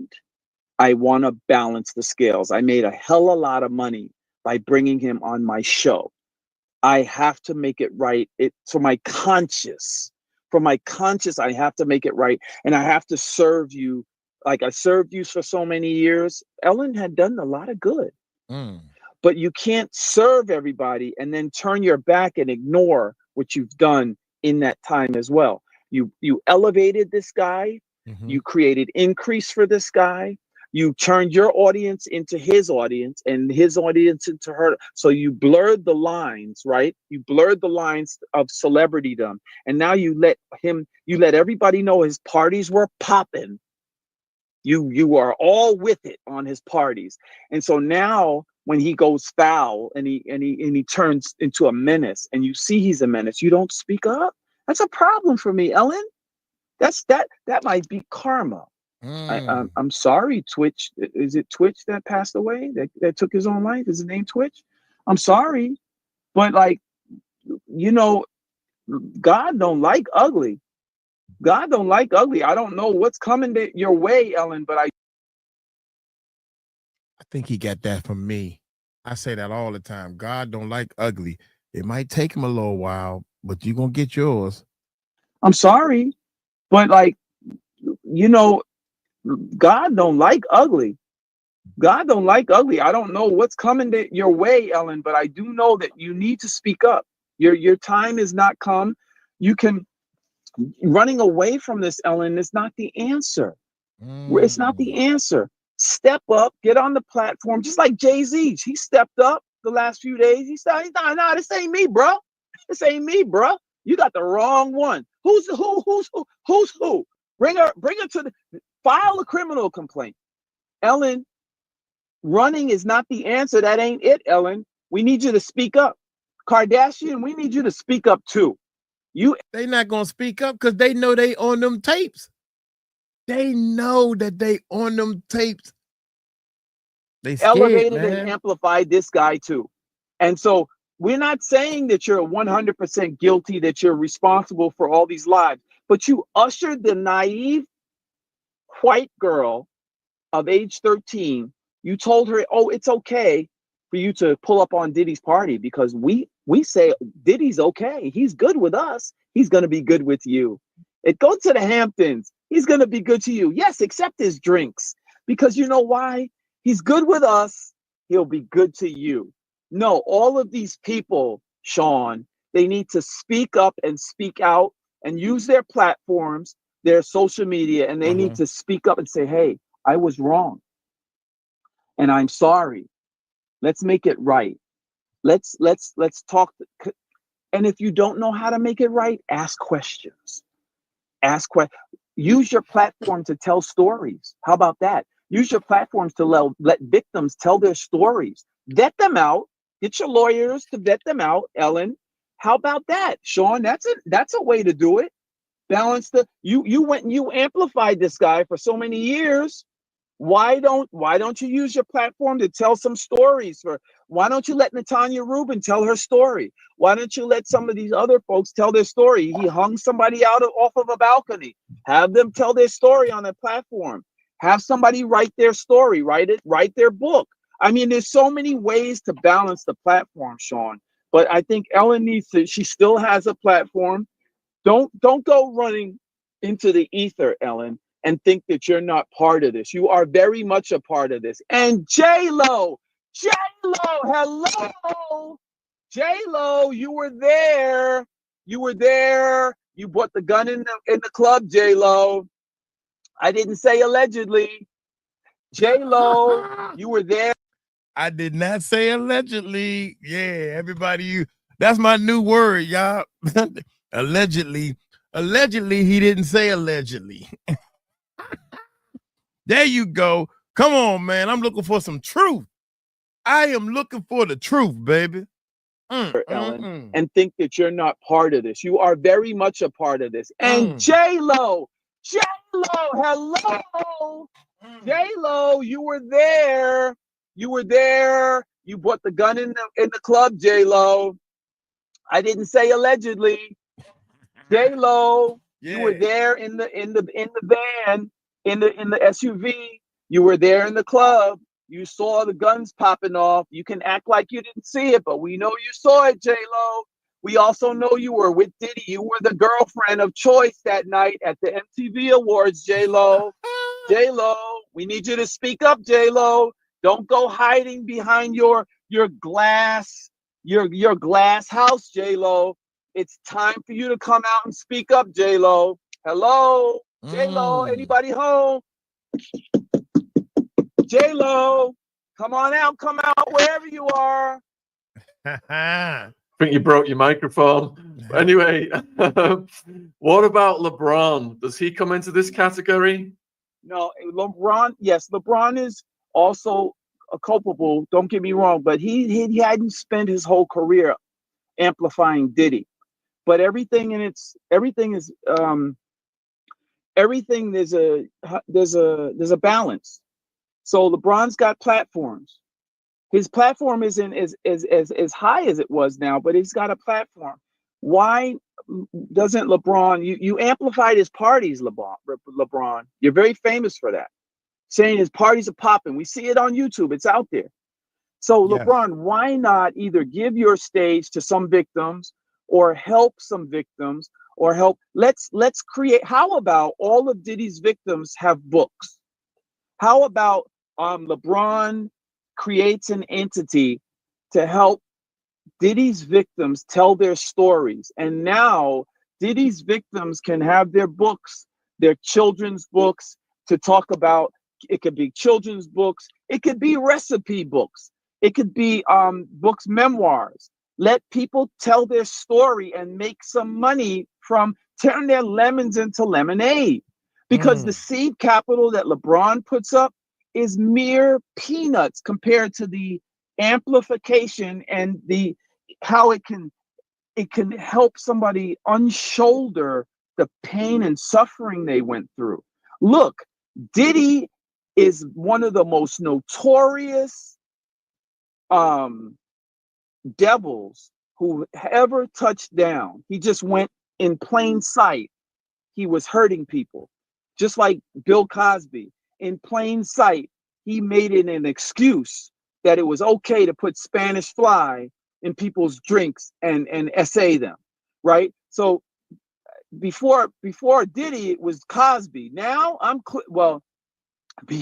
before Diddy, it was Cosby, Epstein, Peter Nygaard, and Weinstein. Weinstein wasn't as bad as Epstein, and Epstein and Weinstein, I don't think they were as bad as Peter Nygaard. He was horrible, taking out women's fetuses just to get he was horrible. But Diddy is probably the worst of all of them. And the dope inside of the baby oil is menacing. It's really like, wow, it's wicked. It's wicked that you don't want to drink because you know that drinks can, but instead you splash baby oil on them, or you have a massage given by one of your gloved assistants. And now all of a sudden the person's feeling woozy because the oil is getting into their, that's wicked. Who thinks of that stuff? Wow. So yeah, we've yet to see it all. The courtrooms will tell it all. Have you heard any of the celebrities who may be next, or do you have any opinions about pending Diddy? Well, I have a lawsuit. I'm not letting up. It's a $5 million lawsuit. It matters not how much money it is. The point is I get to tell my story. So I filed November 3rd. I was thinking an attorney would come and pick it up. I did sign with Busby initially, but then I realized what he was doing. He was going for numbers, and he wasn't really taking care of his clients. He was sending us videos every week, kind of keeping us at bay. Oh, don't worry about it. Be strong. We got your back. Yada yada yada. Busby, look, I thank you for your service in the military. You had a great idea with letting all these people call you. wow. I was one of the callers. You had me signed up, but then I had to pull out. Because Smart. I realized you weren't really paying exclusive attention to your victims. And then when I did pull out, you know what I did, Sean? I went and I filed the lawsuit on my own. I didn't realize I could do it, and I did it. And then on top of that, that's when the real justice started. The real justice was me being able to tell my story. All these people have a story to tell, but now I was able to tell my story on Good Morning America, on USA Today, on Baller Alert. All these people came out. I've been out here for years. Now they're coming out. So the other celebrities and stuff like that. I think it's a core few that may have known that the person is possibly derubbed. Everybody doesn't know what the person took, or there's a lot of things, but that's what the government's for. They got to figure out the court cases. They have to figure out who knew and who didn't. And not for nothing, if you're able to pay and get your name out of the mix, hey, so be it. But I will not go for people miscategorizing people and shaming people and throwing people under the bus when all their career, Jay-Z's entire career, he has not shown us that he's the type of person that would do this to young people. He's not the type of person. He's busy, number one. Number two, he has handlers. They know his schedule. They know where he was on MTV night. That's why this is now turned upside down. Do you understand? Or right side up. Because when you get successful and you're doing everything above board, and that's all you do is go back in the house with your wife at the end of the night, which is the type of thing that we do as successful people. You don't have time to be out here in these parties doing these types of things. So you have a scheduler, you have an assistant. So everything everything in the dark is going to come to the light. You all will see. I have 100% faith, and I'll put my career on this, that Jay-Z's not involved with this stuff. You're just putting him together with Diddy because he's in pictures and he's at these parties. But there's levels to these parties, guys. And Jay-Z has a family. He has a whole wife at home. And she's not one. She's showing you she's not one to play with. Are you going to be a witness in the Diddy case? You're getting asked. Well, Puffy didn't have wives at home. He had a girlfriend, Kim Porter, rest in peace. And he still did crazy, stupid stuff. He had the baddest, and I mean the baddest girl, Cassidy. Woo, Lord. She's beautiful. She's beautiful, man. She's a beautiful woman. And you beating her all up.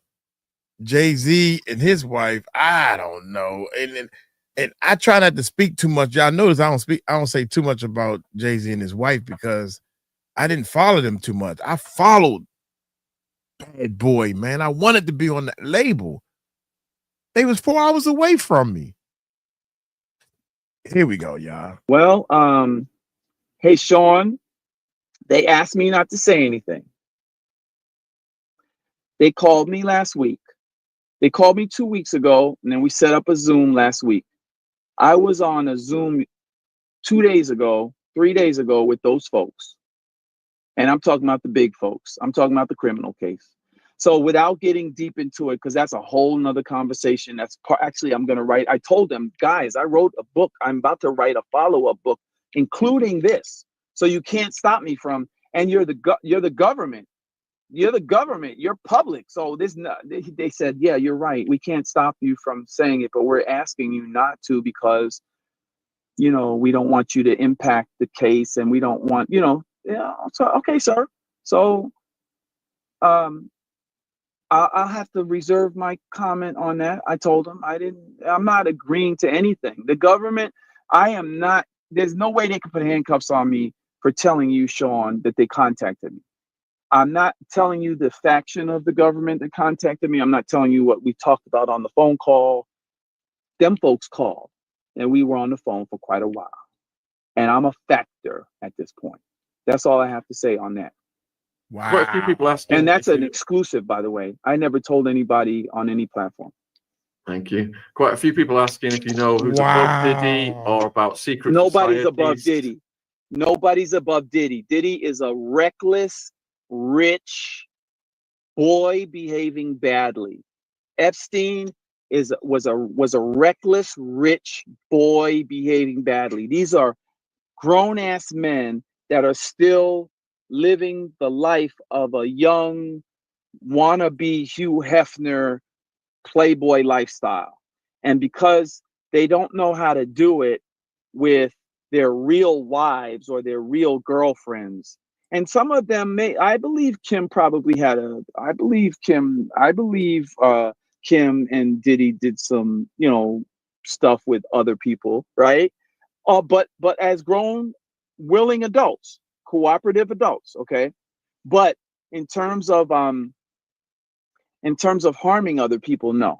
In terms of harming other people, I believe Mary and Diddy, I believe that, and with other people. But in terms of harming other people, no, I don't believe that. So I don't believe that those folks rightfully should be dragged into. Yes, I met 𝗓𝗄𝗓. When she was with Russell, she was sweet and kind. Actually, she autographed my books. We were giving them out at a BET function.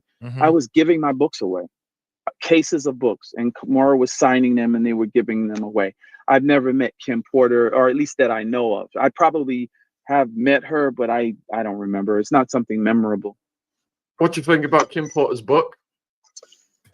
A brilliant idea, whoever wrote it.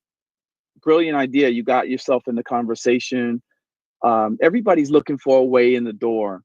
Like, I literally had an interaction with Sean Combs, numerous interactions. Like, I was doing business with him. I told you the story.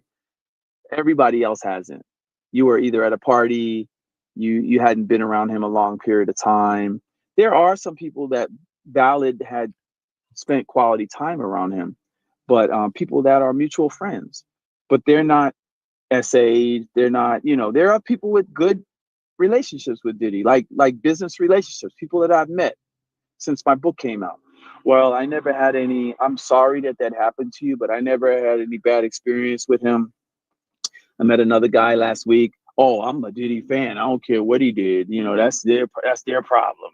Like, there's some real tick booms out there. You know what I mean? But how was it kept hidden for so long? It was something. You're holding it on your shoulders. You're trying to figure it out. And then December, I says, you know what? This is my window. I'm gonna tell my story, and I'm not gonna be afraid. And then he got arrested. That's when I really was happy. Him being locked up is the best thing ever. We feel so. And then when he lost the bail hearing, oh, it felt so good. It felt so good. And I hate that I feel good about another man, a black man, any man being locked up. But oh my God, it felt so good. Actually, me and my lady, we were drinking and celebrating that night. It was a celebration. We were playing music loud and dancing. Diddy's locked up. Diddy's never getting out. Diddy's locked. So I mean, it's just like, we were so happy because he's never leaving prison. I mean, I need y'all to be clear. He's not winning his case. There's too many negatives. There's too much evidence, and we don't know what's on the video. We only know what we've heard in the press. We don't know what's on the video. The video incriminates him, and now the feds got the video. Do you understand? They got the phones, the video. They can use AI. They can draw all the parallels to sort of account for this Dates, guy's time, lifestyle, location, and GPS. Once the flag hits red and it says, this is the red area. He did this. He did that. You gave her a drink, and now he's finished. There's people that have been locked up for decades for lesser crimes. Figure that one out. But this guy had nothing but time to hurt people for years. For years. He had 24 hours in a day, and that's all he wanted to do was have sex. And he didn't have willing parties, because it takes time to find a willing party, to vet a willing party, and to agree with a willing party. And for that willing party to say, you know what? Okay, Diddy, I'm going to give you my sex and I'm going to go on my way. And you won't have to pay me anything, and I won't have no responsibilities. That's not how life works. People vet people out before they give themselves to that person, because you're risking your life, health-wise and otherwise. And so the quickest way for a man for a man full of temptation, for a man full of these natures, these wild natures, to these carnal desires, the quickest and easiest way for a man to take advantage of another person is to give them drugs, right? Like Bill Cosby has taught us and told us on CNN, by the way, in front of Larry King, and laughed about it in your faces. So this is the easiest way to take advantage of a person and send them on their way and not have to pay them anything. You can give them a little car fare to go home, but you take advantage of them and you let them go on their way. Diddy has done that for a long time. You're getting asked if you think that Diddy's decision making pertaining to the East Coast West Coast beef led to the deaths of Tupac and Biggie. No, I don't think so. So it contributed to it. Not right? the beef. He contributed to it, and that's why he definitely feels that guilt. There's a guilt there. He definitely contributed to it. He definitely contributed to Tupac getting pew-pewed that night at the recording studio. He definitely was a contributor to it. Now, to what level of contribution, we don't know. But he was a contribution to it. So as you can see from my story, Diddy is not kumbaya, right? Where I am kumbaya. What if Diddy was kumbaya throughout his life?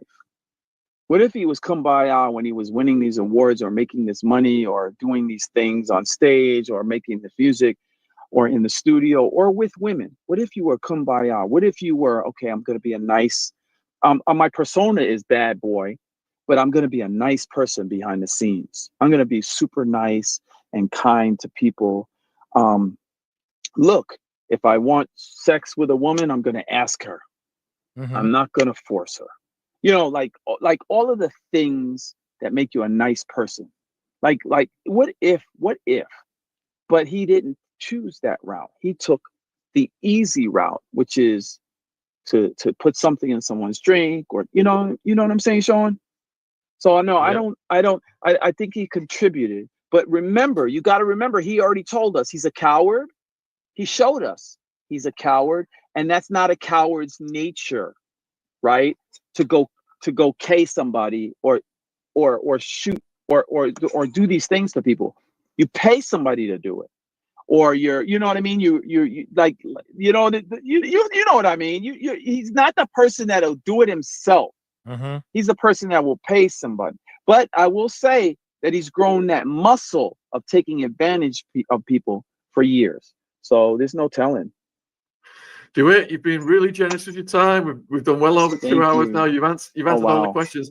I want to thank you, and I also want to give a shout out to Pop Crime TV with Lauren Conlin. I watched your interview on her channel. I put the link in for Lauren's channel in the description box below this video, and I put your links down there as well. I'll put it in the live chat right now. So I'm Sean. I write fiction, right? As Relentless Aaron with 2 A's. And so that's how you're going to find all my videos on YouTube, Relentless Aaron. And D. Gilmore, I write nonfiction. So I've decided that those are my 2 names that I'm writing under. But my birth name is DeWitt Gilmore. Like Natanya Rubin, like Cassie, like Little Rod, I matter. I'm a human being with blood and bone like you. And you and you. I'm no different. I'm no more special. I have 24 hours in my day, just like the rest of you. I'm humbly asking for you to give a little grace to people that have shouldered these things for years and who have been afraid of his money and his power and his wealth. I'm asking for a little grace and a little understanding and a little more humility towards people that have been through this. We want to live our lives. We want to tell our story and let the chips fall where they may. And finally, no Diddy. Thank you for spending time with us, my friend. We wish you all the best in your endeavors. You take care. Thank you, Sean. I'm going to close the show. Cheers. Thank you. Thank you. Bye-bye. Bye-bye. Wow. What an interesting story. I mean, imagine being shot at by Diddy. If you've jumped on late and you didn't catch, I think it was about, he did the build up to the story for about 30 minutes. Then it all pops off at about 30 minutes in. And then we go into his incarceration. And yeah, it was a hell of a story. And he was really good at telling it. And he was really gave a lot of detail. So thank you for tuning in, guys. Thank you for all your questions. I'm going to go over what we've got coming next. Man, I know one thing. These long interviews, right? And I want y'all to understand something about me. I'm learning and I'm studying all of this. I'm at a point now that I can sit down and analyze. And I heard y'all. I heard the people say I talk too much, but you have to learn. You have to. You do it your way, and then you try to sit back and be like, God, that ain't right. Oh my God. Well, what was I saying? But the longer videos, I'm looking at this guy and I'm saying, man, his story by himself has taught me so much, man. You have to master your craft. You have to keep mastering your craft. If you're going to get on here and you think you're going to do some interviews and you never did an interview before, I had 5 people come on my channel. Yeah, man, I want you to interview me. And I'm letting them, because they the Mr. Know-it-alls or the Miss Know-it-alls. Okay, well, how are we going to do this? Well, we're going to do, you can write down. This is the first interview they ever did and the last one. Ain't done none since. Yeah, man. See, I'm going to do an interview for free for you, Mike. But everybody else, they got to pay me. And I'm like, why would they pay you? Who are you again? I know the people. I know they my friends and, close people, But the point I'm making is, he said, take 2 or 3 years to master your craft. If you trying to do a YouTube channel, and I'm kind of glad this happened. We jumped in at perfect timing. I mean, unless you naturally got everything together, it's going to take you 2 or 3 years. Because God is going to you got to let me know that this is what you really want to do. And then God will start helping you. He'll start putting the right people in your place. He will start coming up with ideas and stuff. I had to do this. I had to buy this light. I had to do this. I had to get the screens right. I don't like these screens. Well, maybe we should do it this way. Or should we do this? I got all these keyboards and stuff that I don't even touch. Waste of money. I got $500 stuff that I don't use. Waste of money. And then I finally found my niche and said, you mean to tell me all we had to do was do this? Wow. But I went through the steps. I mastered my craft. I went through the steps. I nourished that baby. The baby don't even like them type of diapers, but I bought a sugar load of them. Because these was good. They said these are good diapers. Man, that baby just wanted that little cloth on his butt. But you got to go through this stuff. You got to go through it in order to come out on the other side squeaky clean. Does that make sense? So I am so glad I listened to this this interview. Sean Otwood is a friend of mine. His channel, I have made friends with a lot of channels. I've made enemies with some channels. Shame on you if you want to be my enemy. Anyway, we live. We talking about our live channel and everything. We live as we speak. So y'all take it light, take it slow. Tell them Uncle Mike told you so. Peace out.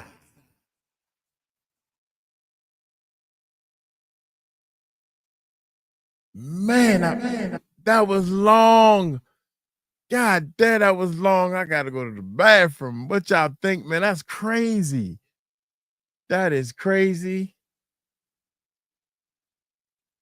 I'm gonna put part 2 on here. That was long as I don't know what. Oh my gracious.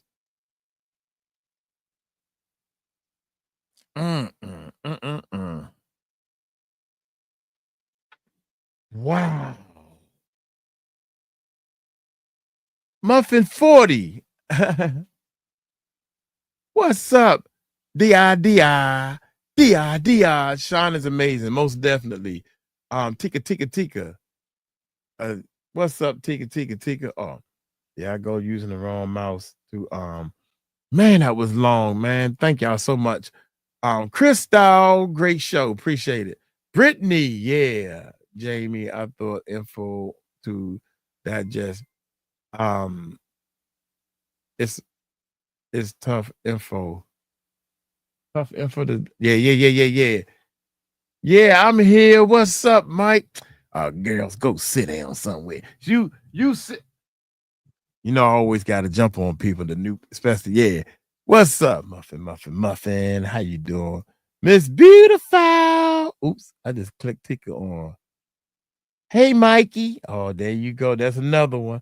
You know what? We're going to have to, all y'all new people going to get trained. There was a guy at the church. Hey, Mikey Mike. I used to hate, I hate when they call me. Don't call me Mikey Mike. Don't call me that. I hate that name. Hey, yeah, I'm here. What's up, Mike? Yeah. Muff 40. She got the beautiful picture up there. Yeah, most definitely. It's my birthday. Happy birthday to you. That's happy birthday to you. Happy birthday, Muff 40. Happy birthday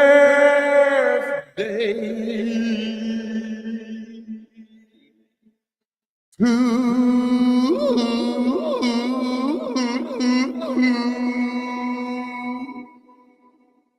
you.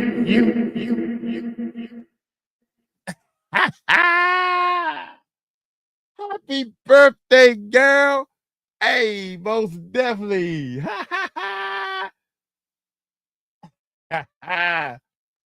Yeah, you know, they wanted to use my voice. They wanted to use my voice on a whole lot of albums. Michael Jordan wanted to use my voice. Teddy Pendergrass wanted to use my voice. Puffy wanted to use my voice.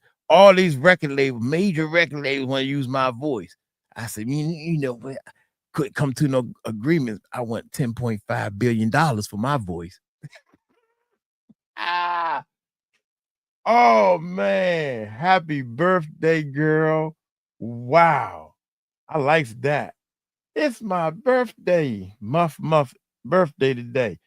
All right, now that we finished with that. Ali Carter, y'all. Let me go to the bathroom first of all. Wait a minute. Jamie Savior.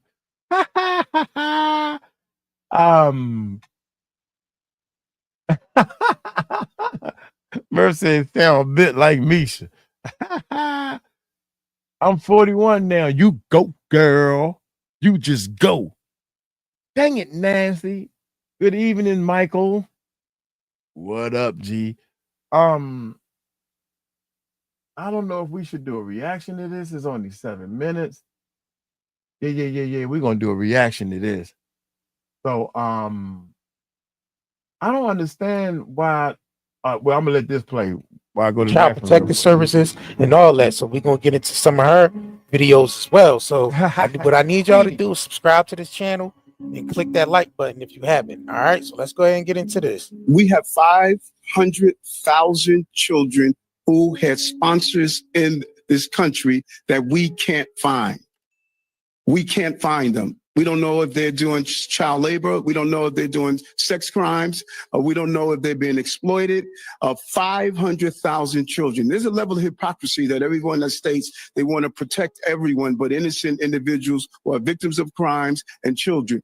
I want to support and protect children and innocent people that are victims of crime. And those who don't understand that, it's not up to me to try to convince them. I know what my job is, my goal is, and I was clear of that while running and when I became mayor. Safety means everything to me.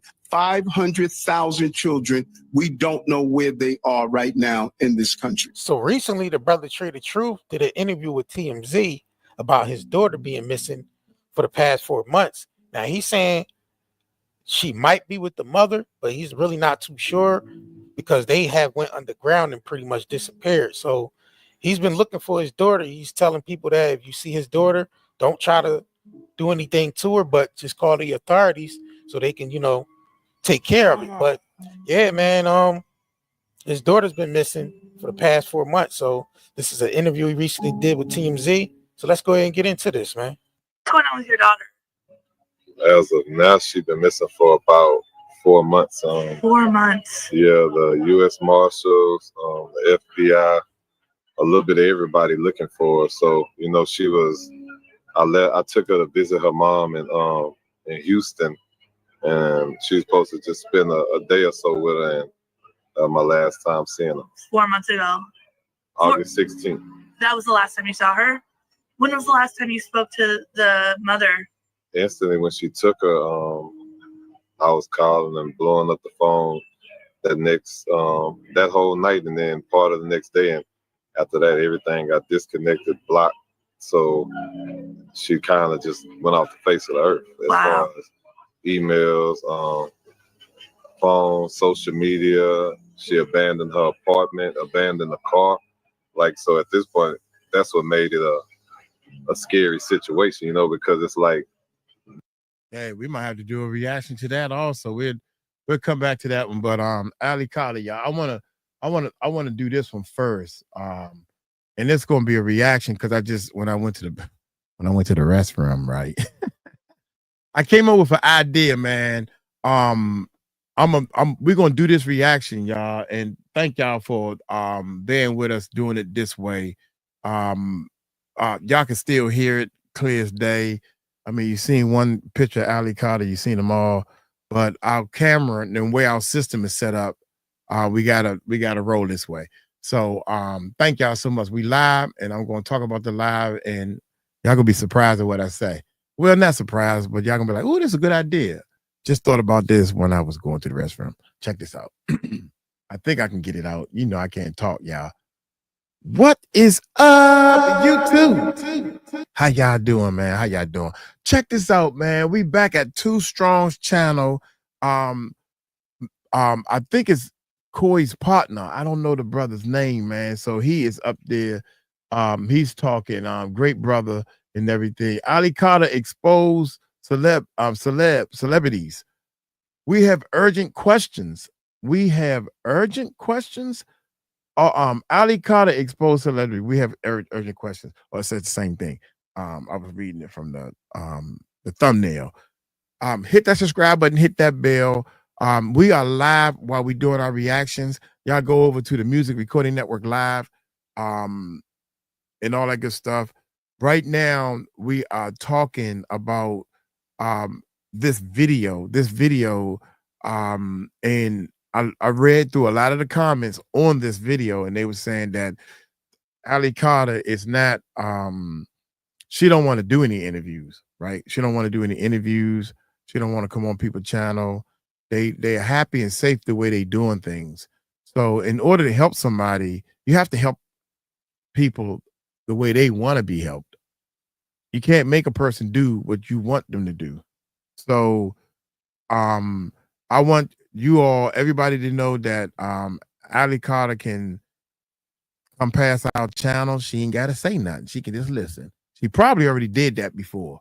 Yeah, she probably already did that. Maybe not to my channel or somebody else's channel. See what they saying about me. You know, we have a lot of supporters, whole lot of supporters that want to help the kids. They stand up for the survivors. A lot of people come on and tell a story. Yeah. I try to make it fun. You know, I joke around and all this crazy stuff. Y'all know me, and I love it. We're gonna get into the video, but one thing I love the most, and it cracks me up, is some people have said it to me that this is not a laughing matter, but when Ali laughs, my heart fills with so much joy that I don't have no choice but to let it show. When she was going back and forth around the camera, when her mom was talking and she was like, I'm supposed to do this, and she kept going, I just love to see her after all that crap she been through. I just love to see her have a joyful moment in her life, man. I love to see her have a joyful moment in her life, and it brings joy to me. And I'm hoping it's bringing joy to a lot of people in the world, regardless of if you believe her or not. Why are we so quick to not believe people? So I'm gonna play this video, man, and y'all let me know what you think, because we are live and we're gonna be talking about it. So y'all hit that subscribe button, hit that bell. Let's check it out. We've been covering a lot of stories here on Too Strong, and one of the ones that has keep coming up is the story that has to do with 𝗟𝗡𝗏𝗏𝗏. Okay. Now, we want to make sure that we get this out so that people understand that our aim here at Too Strong is to help people who are indeed victims. But we also want people to have this one understanding about what we do. We dabble in provable facts. We do talk about conspiracies, but at the end of the day, we don't ever say anything concrete unless we have the truth in our corner. We don't want to say that what Ali is doing or saying is false, but we do have questions for her, and we would love to ask her these questions.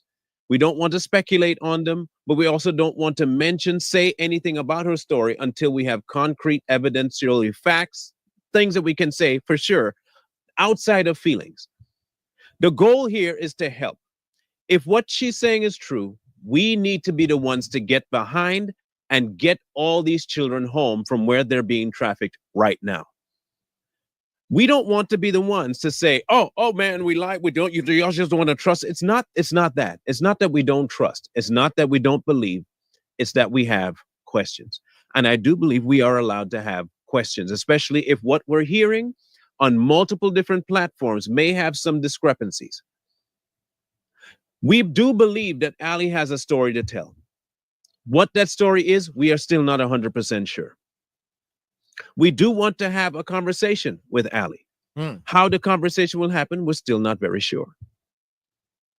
Ali has given some very, very disturbing information about her life and what she has been through. And we will be the first to say any child that has to go through that, it's undeserved. It's unwarranted, and it's absolutely abhorrent that they would have to go through that. But at the same time, since we are dabbling in something that requires a whole lot of research and time and truth behind it, those things can only be accomplished through questions, not interrogations, questions. And all those questions we have, the only person that can answer them is Ali. Now, being willing to and being able to are two different things. And we're hoping that she's both willing to and able to come tell us the whole story. And be willing, this is the biggest part, be willing for us to ask the questions that we have. Not all of our questions are going to be, what's the best way to say this? Easy to hear or even easy to answer.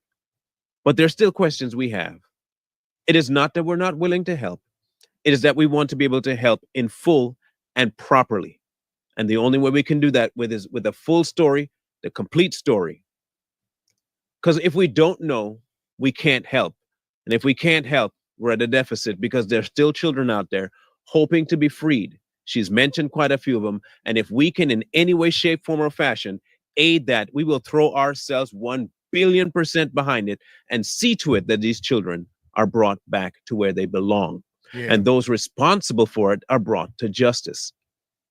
If you followed Too Strong for any length of time, the one thing I would hope and pray that you've seen from us so far is that we are what you would call defenders of the truth. I would say that that's what our first and foremost mission is, to defend truth. The second mission is to defend those who are defenseless, whether that be by our voice or what we can advocate for or who we can advocate to on their behalf. The situation with Ali is a very complicated one because there are so many moving parts, so many historical documents that we don't have, and so many stories that don't seem to gel. And we're not saying we don't believe them. We're just saying they don't gel. We would love for seeing them to. Wait a minute. Who is this person? My bad. I saw it. Wait a minute. We can advocate to on their behalf. The situation with Ali is a very complicated one because there are so many moving parts, so many historical documents that we don't have, and so many stories that don't seem to gel. That's Birdman right there, right? Am I right, y'all? I'm trying to get this stuff. Yeah. Yep, Birdman. And we're not saying we don't believe them. We're just saying they don't gel. Mm-hmm. Who is this? I don't know. I don't know who that is. That's too young generation for me. We would love for seeing them to come together, make the puzzle make sense, and at the end of the day, help Ali. We can't do that without her helping us first by coming to speak with us.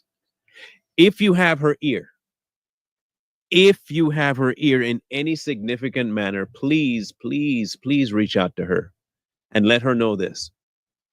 We have the kinds of questions that most will not ask her, because the questions we have are the ones that will bring even more clarification and light to her situation and would make things even more plain for everyone to follow.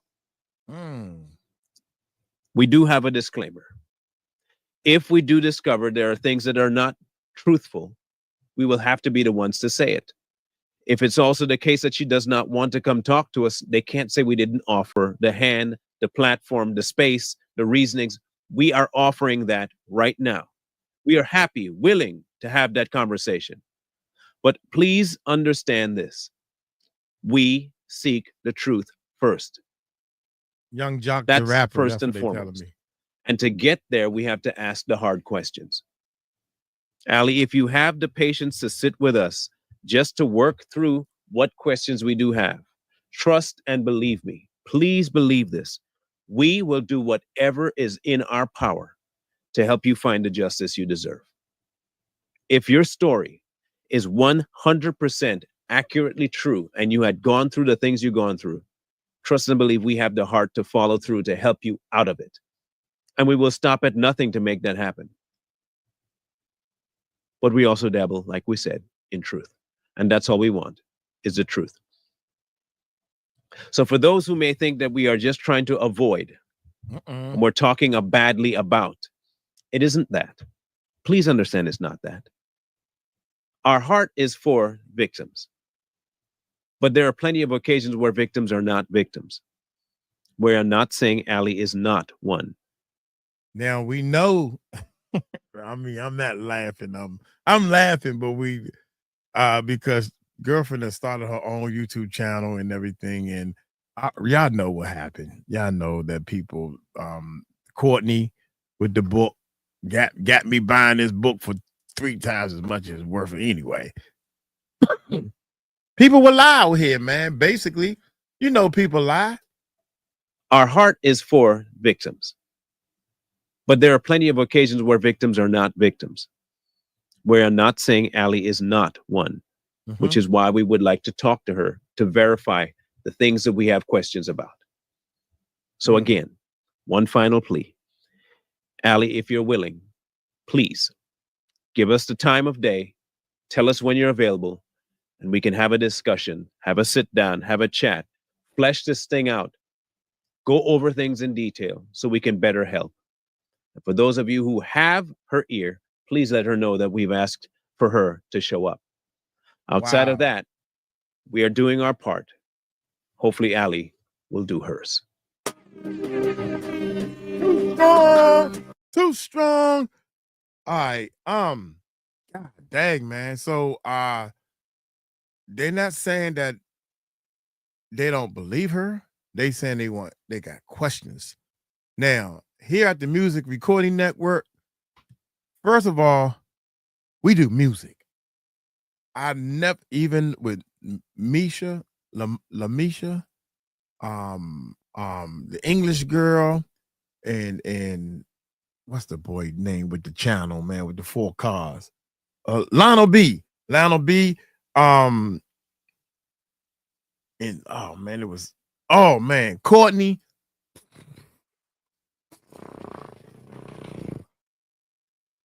We're not here to try to make sense of anybody's story and say we believe them or not, or whatever the case may be. I'm here to learn information. And Ali Carter supporters has came to the channel and told me so much information. And I'm like, well, how y'all know that? Well, here, show me the video. I'm like, God dang, you for real? Ali Carter has talked about so many things, man. And I'm like, that can't be. They show me. And I'd be like, God dog, for real? One time she talked about tunnels. Now, come on now. I mean, and this what Ali, these are the words out of her mouth. She said, y'all want proof? So y'all want to see some, I'm trying to remember, you got some words you can't say. Y'all want to see some stuff. So what do you think I'm supposed to do? Once they finish, I said, oh, can I have a copy of that tape, please? So I can show it to the world, because the world ain't gonna believe me. I'm gonna need proof. How's she supposed to get this proof? I asked somebody else that somebody was saying this dude is a street dude. Well, you know, you ain't no street dude. Where's your proof? You supposed how you supposed to have proof? If everybody just stop freaking lying, they can't do me. They can't do me. They tried to. It ain't my job to believe if you lying or not.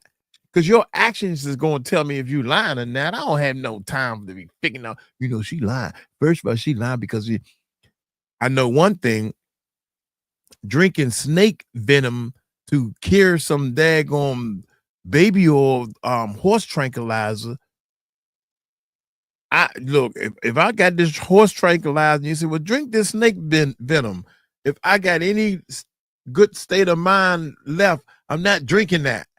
Didn't want the horse stuff. I can't believe half of some of these stories. I gotta do me.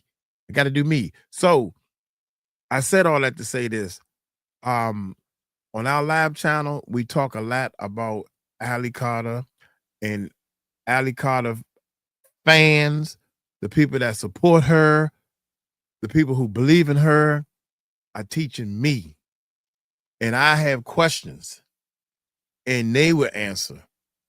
𝗟𝗡𝗏, you're welcome to come into our live stream and just sit back and watch. You're welcome to send your angels maybe, or even your mom. I really think her mom is cool, man. I like her mom, man. Her mom's real cool.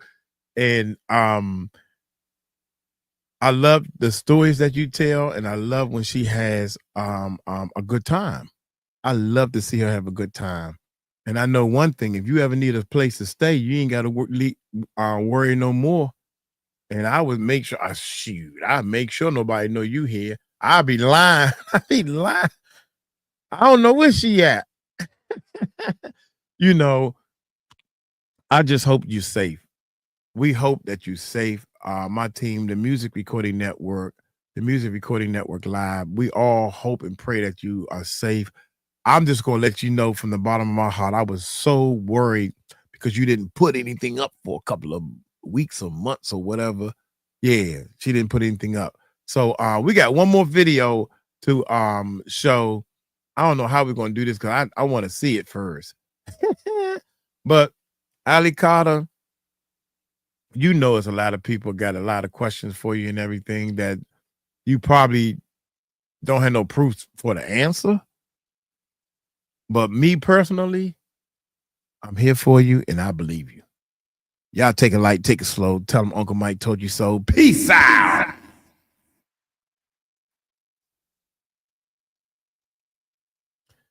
Yeah. Nah, homie. I still want to see these daggone cotton picking tunnels. I mean, what's she supposed to do? Take pictures while she down there? Shit. I mean, shoot. Now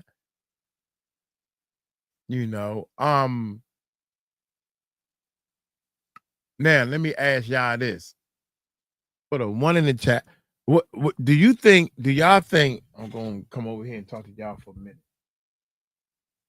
Do y'all think 𝗟𝗡𝗏, Too Strong, what this guy has said, does it seem like, put a one in the chat if you think that they for her, or you put a two in the chat if you think that they kind of against her or think she lying and stuff. Put a one in the chat if you think the Too Strong channel is like trying to help 𝗟𝗡𝗏, or they put a two in the chat if you think that they thinking, or this video is saying that this person, they don't trust her and believe her. Please let me know. I want to know what we're working with now. Twos. Twos.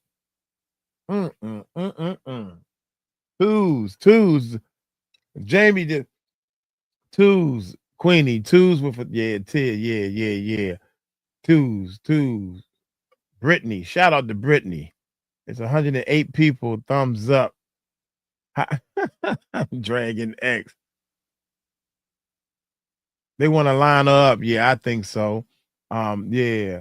Muffin. What in the world, Muffin? You got Love 100, the mic. That means you don't know. Dragon put a 2. They just trying to use her, sadly. Yeah. Nobody is trying to help her accept your channel and chat. Okay, that brings me to my next question.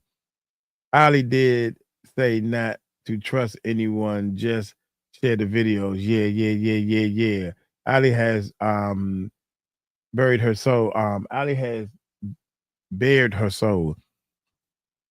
Put a one in the chat if you think that she can really get help from us, from all of us. If she came in the channel, even if she came in, she probably already here as a different person. All you gotta do is make an account and act like you're somebody else. That's what I think.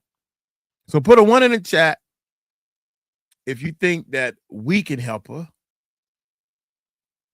And put a 2 in the chat if you think that the channel is, I just want the money and not really trying to help people. I don't even know what else to say. Yeah, I ain't know what else to say. I couldn't make up nothing to go against the 1. Put a 1 in the chat if you think that we can really help her and we supporting her. Because we doing what she said, dude, share the videos and stuff. Or put a 2 in the chat if you think that we hurting her or not supporting her or whatever the hell, whatever's against that damn thing. I know I ain't gonna see no 2s unless somebody joking, Crystal, what's going on? Sunset, sunset. Good and well, flow. Let it flow. 3, none of above. She said not interested. Yeah. She's not interested. Yeah. She's not interested, but man, something got to happen though, man. This is a 30-minute video. Do y'all want to do this video right here? From the top to the bottom. This is so crazy.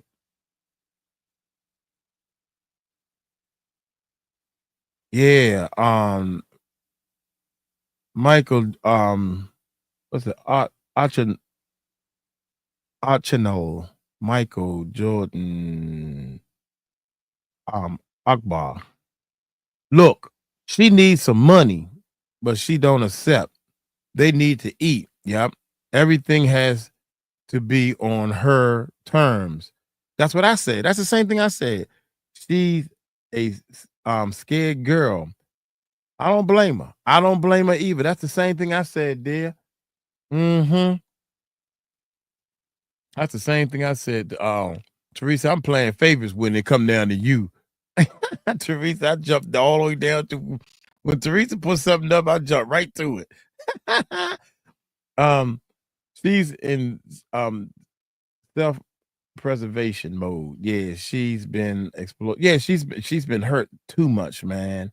You're right about that. All right, where was Sharon Clock.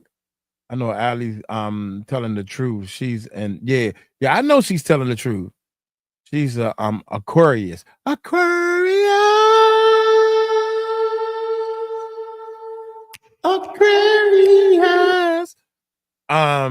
Like me. And we can't stand liars. Yeah, me neither. I guess Toss the Bulls can't stand liars because Mike Cross can't stand a liar. Courtney.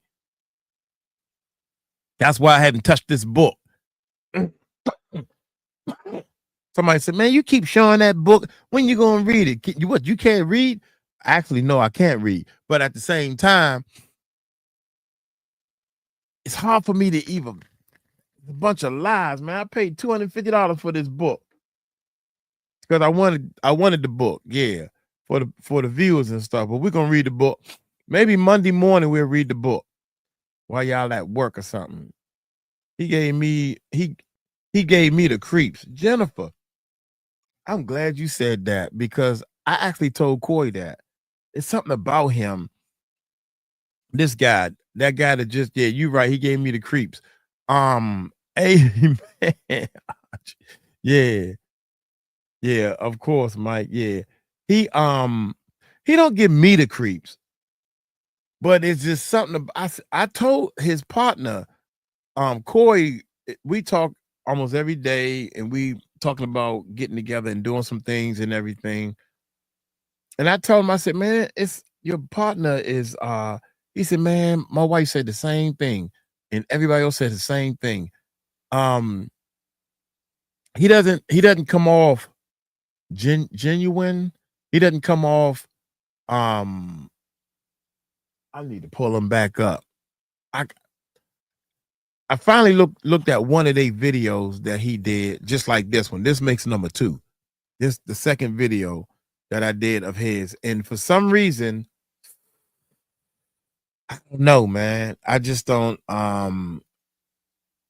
don't have nothing against the brother, but I think they're going about things the wrong way. And I told them that. I told Corey that. I think that who am I? I'm struggling with my little channel. You feel me? 𝗟𝗡𝗏𝗡 said she is not doing any more interviews. She said that, and I heard her say that, right? Blanca, Blanca, Blanca, Blanca, hey, a Blanca, Blanca, a Blanca, Blanca, a Blanca, Blanca, a Blanca, Blanca. Your name turns into a group that quick, and you don't even hear your name no more. That's how cool you is, yeah. That beautiful hairstyle. 𝗟𝗡𝗏𝗡 said that she's not doing any more interviews because most of those people that have platforms, these celebrities is in dealings with them. She ain't gotta worry about that with us. Because y'all, man, I would hate for all y'all to come. We gonna get Michael Cross. I'm running down the street like this. Yeah. See, the thing about me, Blanca, I don't care no more. I don't care to have. I want my house paid off. I want 2 cars, with no engines in them, 2 Teslas. I don't want no Lamborghinis and no Ferraris and no Maybachs and Bentleys and all this. I want to see that stuff, but I don't need to own it. I don't need to own that stuff no more. I want to travel the world, and I, with the salary and stuff that I have right now, I have 100% retired, and I can do it. I see the vision right now. I see the vision. So, and I'm glad this is being documented because he got a Bentley. You say you ain't want no Bentley. That means I'm misspending the money and I'm not helping people. I am here to help people. I'm gonna say thank you, God. I'm happy that I made it out. I don't need a new cell phone every year. I don't need the newest what you call them, Dr. Dre headphones. Never had a pair. Don't even like them daggone thing. I don't need that stuff. What I need to do is help people. That brings joy to my heart. So if I can help 𝗟𝗡𝗏𝗡, I'll be like, God dang, I ain't want to help a celebrity. God dang, girl. If we can help her, because that's what it's going to be. We helping her. I don't know what else to say, man. But she wants people exposing the child trafficking. And that's what I'm thinking about doing. I don't know. I gotta talk to the wifey first. Once we settle down and everything goes right, and y'all see all this, y'all gonna see all this. I gotta see how, because everybody act like they brave. I want to go down to the line with that guy that's doing some real stuff, and I'm kind of old myself, y'all, but I want to go right to the front line. Charles, let's get in that house. There's kids in there. Somebody, the cameraman holding the camera while, freeze, get on the ground. Get up. Y'all be like, God dang, Mike, like the dog hunter. What's his name? The dog, what's that? The bounty hunter. He's a dog hunter, something like that. That would be me, man. You got kids in here? I want to smack some people and say, what's wrong with you? Have you lost your mind? Slavery been over. I'm in Texas and I have a brand new BD 4BD 4x4 home, just me, myself, and German. Just me, myself, and a German Shepherd. And of course, all my imaginary friends. Dang it, Nancy. Anyway, check it out. Oh man, we got so many more. She's in self preservation, yeah. I'm sorry, I can't even get to all these, man. Love y'all so much, man. I love helping people. Murph says she loved to help people. What's up? What's up? If she did reach out, you would be the best choice. I sure hope so. Brittany dropping. Brittany making it right. Brittany making it right. Okay, check it out. Check it out. All right, email the admin on Allie's website. I did. Brittany, you got a pretty picture too.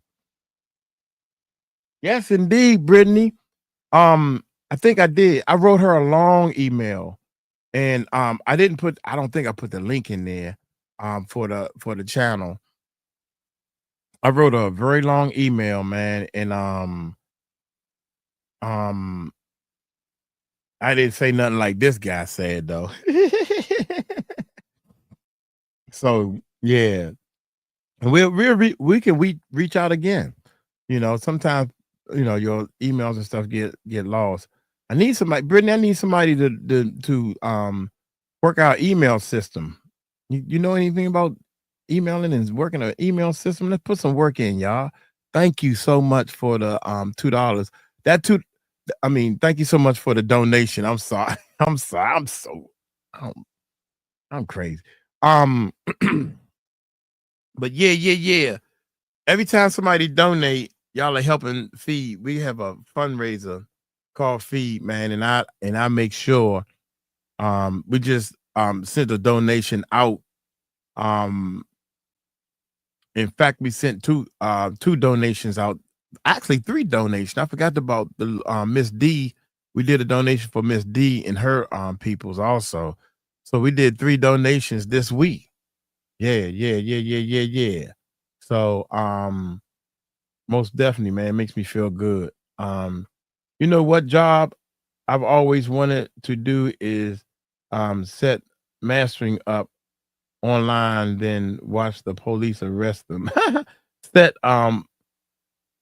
monsters up, mastering. Listen to me, Sharon. Monsters up online. Yeah, that's what Ron was doing. I think Ron was doing that. He was actually going on the black web and doing different things, setting people up and getting them busted. Yeah. I like going in and helping. If I see somebody that's afraid and scared and they scared to fight for themselves, and I would look at them and I can look deep in their eyes and tell that they're afraid, and you can't ask when the person doing wrong, you can't ask that person, are you in trouble? And they're gonna say, no. Are you sure? Because the person right there. The person is right there. What you think they're gonna say? He looking at you like, man, he right here. I'm supposed to say yeah. So then I start picking on the person. And once I find out that 1, 2, 3, I don't go on the first strike. When you mess up the first time, I don't go on the first strike. I don't even go on the second strike. But I can look at that person and tell something is wrong. And you done struck out with me, boy. It's on. It's kick butt time.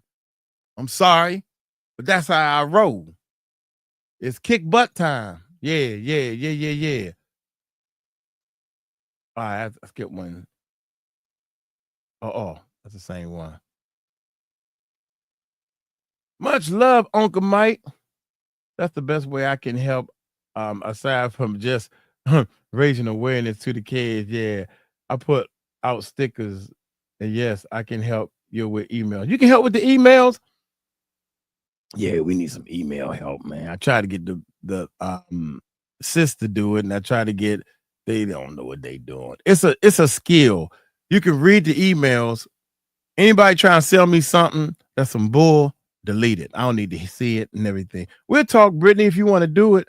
I mean, and it don't have to be like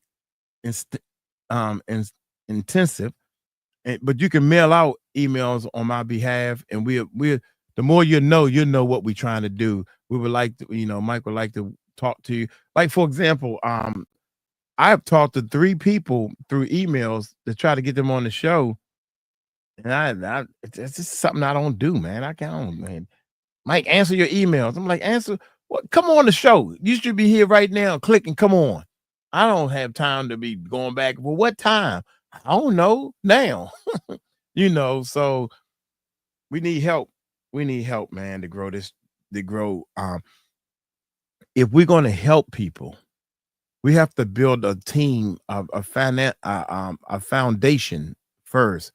We got to build a foundation, man, first.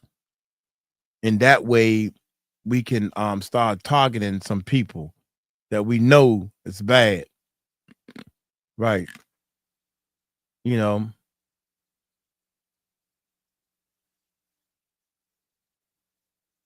Yeah, Mike the Bounty Honey and his German Shepherd. Yeah. That's which kind with the German Shepherd? Let's go. You have your monthly crew here, Mike. Most definitely. Brittany, 100. 100. Yeah. So you work in foster care. For real, I have to send all kids all kinds of emails, most definitely. I can barely read y'all daggone stuff.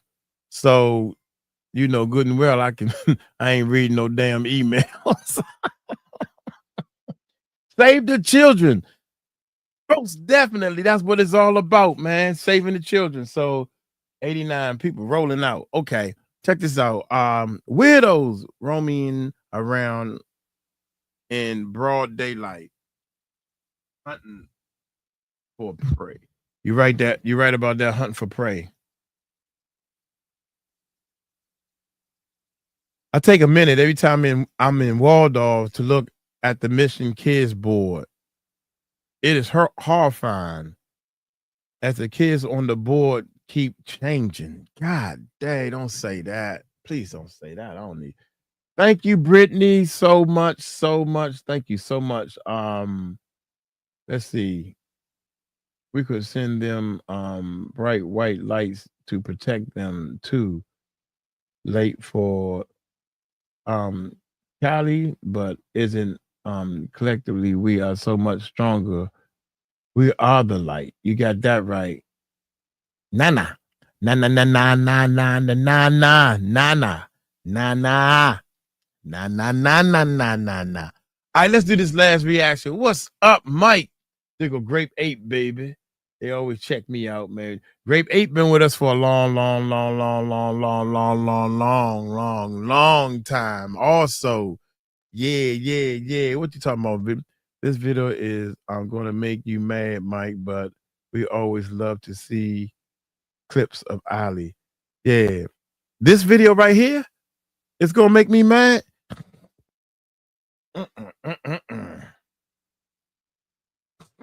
Muffin. All right, let's go. Let's rock. Let's rock. It's funny, man. A lot of people left. What's the day? Saturday night. I don't think I'm gonna play in the band no more, man. I think I got work to do here. I don't like playing in the band. They don't appreciate me. They must don't appreciate me. They told me you can stay off and have the night off tonight. I'm like, the hell is that? What that's supposed to mean? So, just to let y'all know, I actually arranged my schedule right for this show. This is twice this happened, and then we had a show that didn't even go down. So we stopped the lab and I had to rest up. I got to get on this stage to play and all this type of stuff. And I don't want to do it anymore because of the bull that you got to fight. I got to fight the bull in the band. The keyboard player think he know it all, can't do nothing right. Then the lead guitar player, everybody think they good. And the band, don't get me wrong, the band plays and they make a little money, man. But oh my God, when I say a little bit of money, man, I could stay here and make more money. Not having the band in my head. Go to band practice, got to go to this place, and it's 2 hours and all this type of. check your email, King. All right. And so I'm looking at it like what my man just said. My man just said, focus. Focus. Is that Marcy? Oh, T, what's this?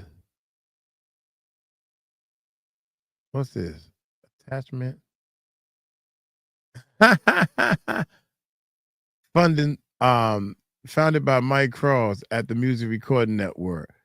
Yeah, this is tight. What is this right here? That's tight, man. I likes that. I don't even know what it is. Is that a business card? I don't. Hey, Mike. It's Jay from the chat. I just made a simple banner for your YouTube channel. Shoot me over your thumbnail and add to. Yeah. I'm gonna keep this in our email. Let Tahir see it and see if we can do something with it. I don't know. Patriot Girl done sent another video. Lord have mercy.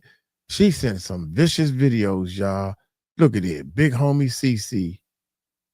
Is this? God dang. Oh, hour and 20 minutes. But she looked at it. She looked at it, y'all. Then she sent it to me. Yes, she did. Yeah, you did. All right, I'm gonna leave it. Now, when somebody moving like that, and you know they mental not. I gotta put it over here. Then I know to do it. You know, did you see all the other videos that you sent that we did? Y'all think I'm playing. Y'all think I'm playing. Y'all don't know. Y'all dealing with the real deal, baby, because I ain't got nothing to lose. I got everything to gain. I ain't got nothing to lose. Yeah, that's nice right there. I like that. For sure. You can make a big impact in small ways. Amen to that, Mike. The Kid Hunter. Mike the Kid Hunter. Dun dun dun dun dun dun dun dun dun dun dun dun dun. Zantatan. Zantatan. Zantatan. Zana dun dun dun dun dun dun dun dun. Yeah. That's my theme music, baby. I thought you knew.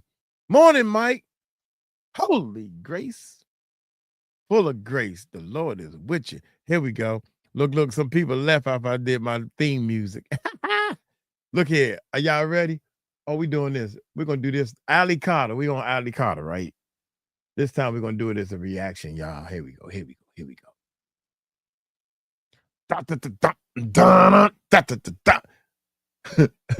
Love you, man. Hello, Wolf. What is up, YouTube?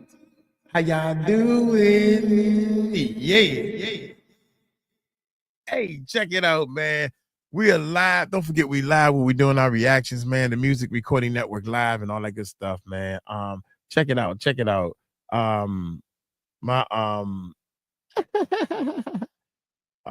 People, we having fun, man. I try to make sure everybody have a good time and all that good stuff.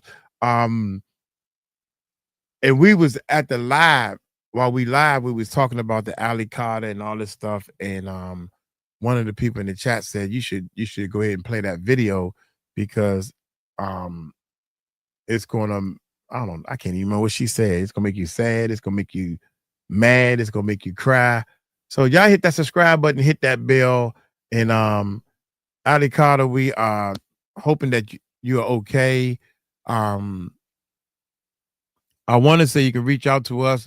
Maybe Ali, you can come in our chat room and just sit there and be nosy. You know what I'm saying? But we are here trying our best to support you in any kind of way we can. We are trying our best to help you in any kind of way we can, even if we financially. I don't know how to do that. Maybe the chat room can tell me also how to do that. But we on your team. That's all I'm trying to say, you know. But we want to help your way. We would like to help you the way you want to be helped, not the way we come on the show and then, you know, tell your story. Nah, forget all that. What do you need from us? Me and my team, we're going to help you. The chat room, that's what they wanted me to ask you. So that's what we're going. What is it that you want from us? How can we help? Because I got a couple of guns. I got some cousins and everybody got guns, so we can help you however you want. That's real talk. That ain't no allegedly type stuff. Hit that subscribe button. I'm serious. I'm being serious. Hit that subscribe button. Hit that bell. Y'all check this out, man. We have 500,000 children who had sponsors in this country that we can't find. We can't find them. We don't know if they're doing child labor. We don't know if they're doing sex crimes. We don't know if they're being exploited. What's going on with your daughter? And the reason why I said that I'm serious is because something got to be done. I mean, the bad guys got all the guns and stuff, but the good guys sitting over there trying to do everything by the book. We got to file the papers. We're trying to do all this type of stuff.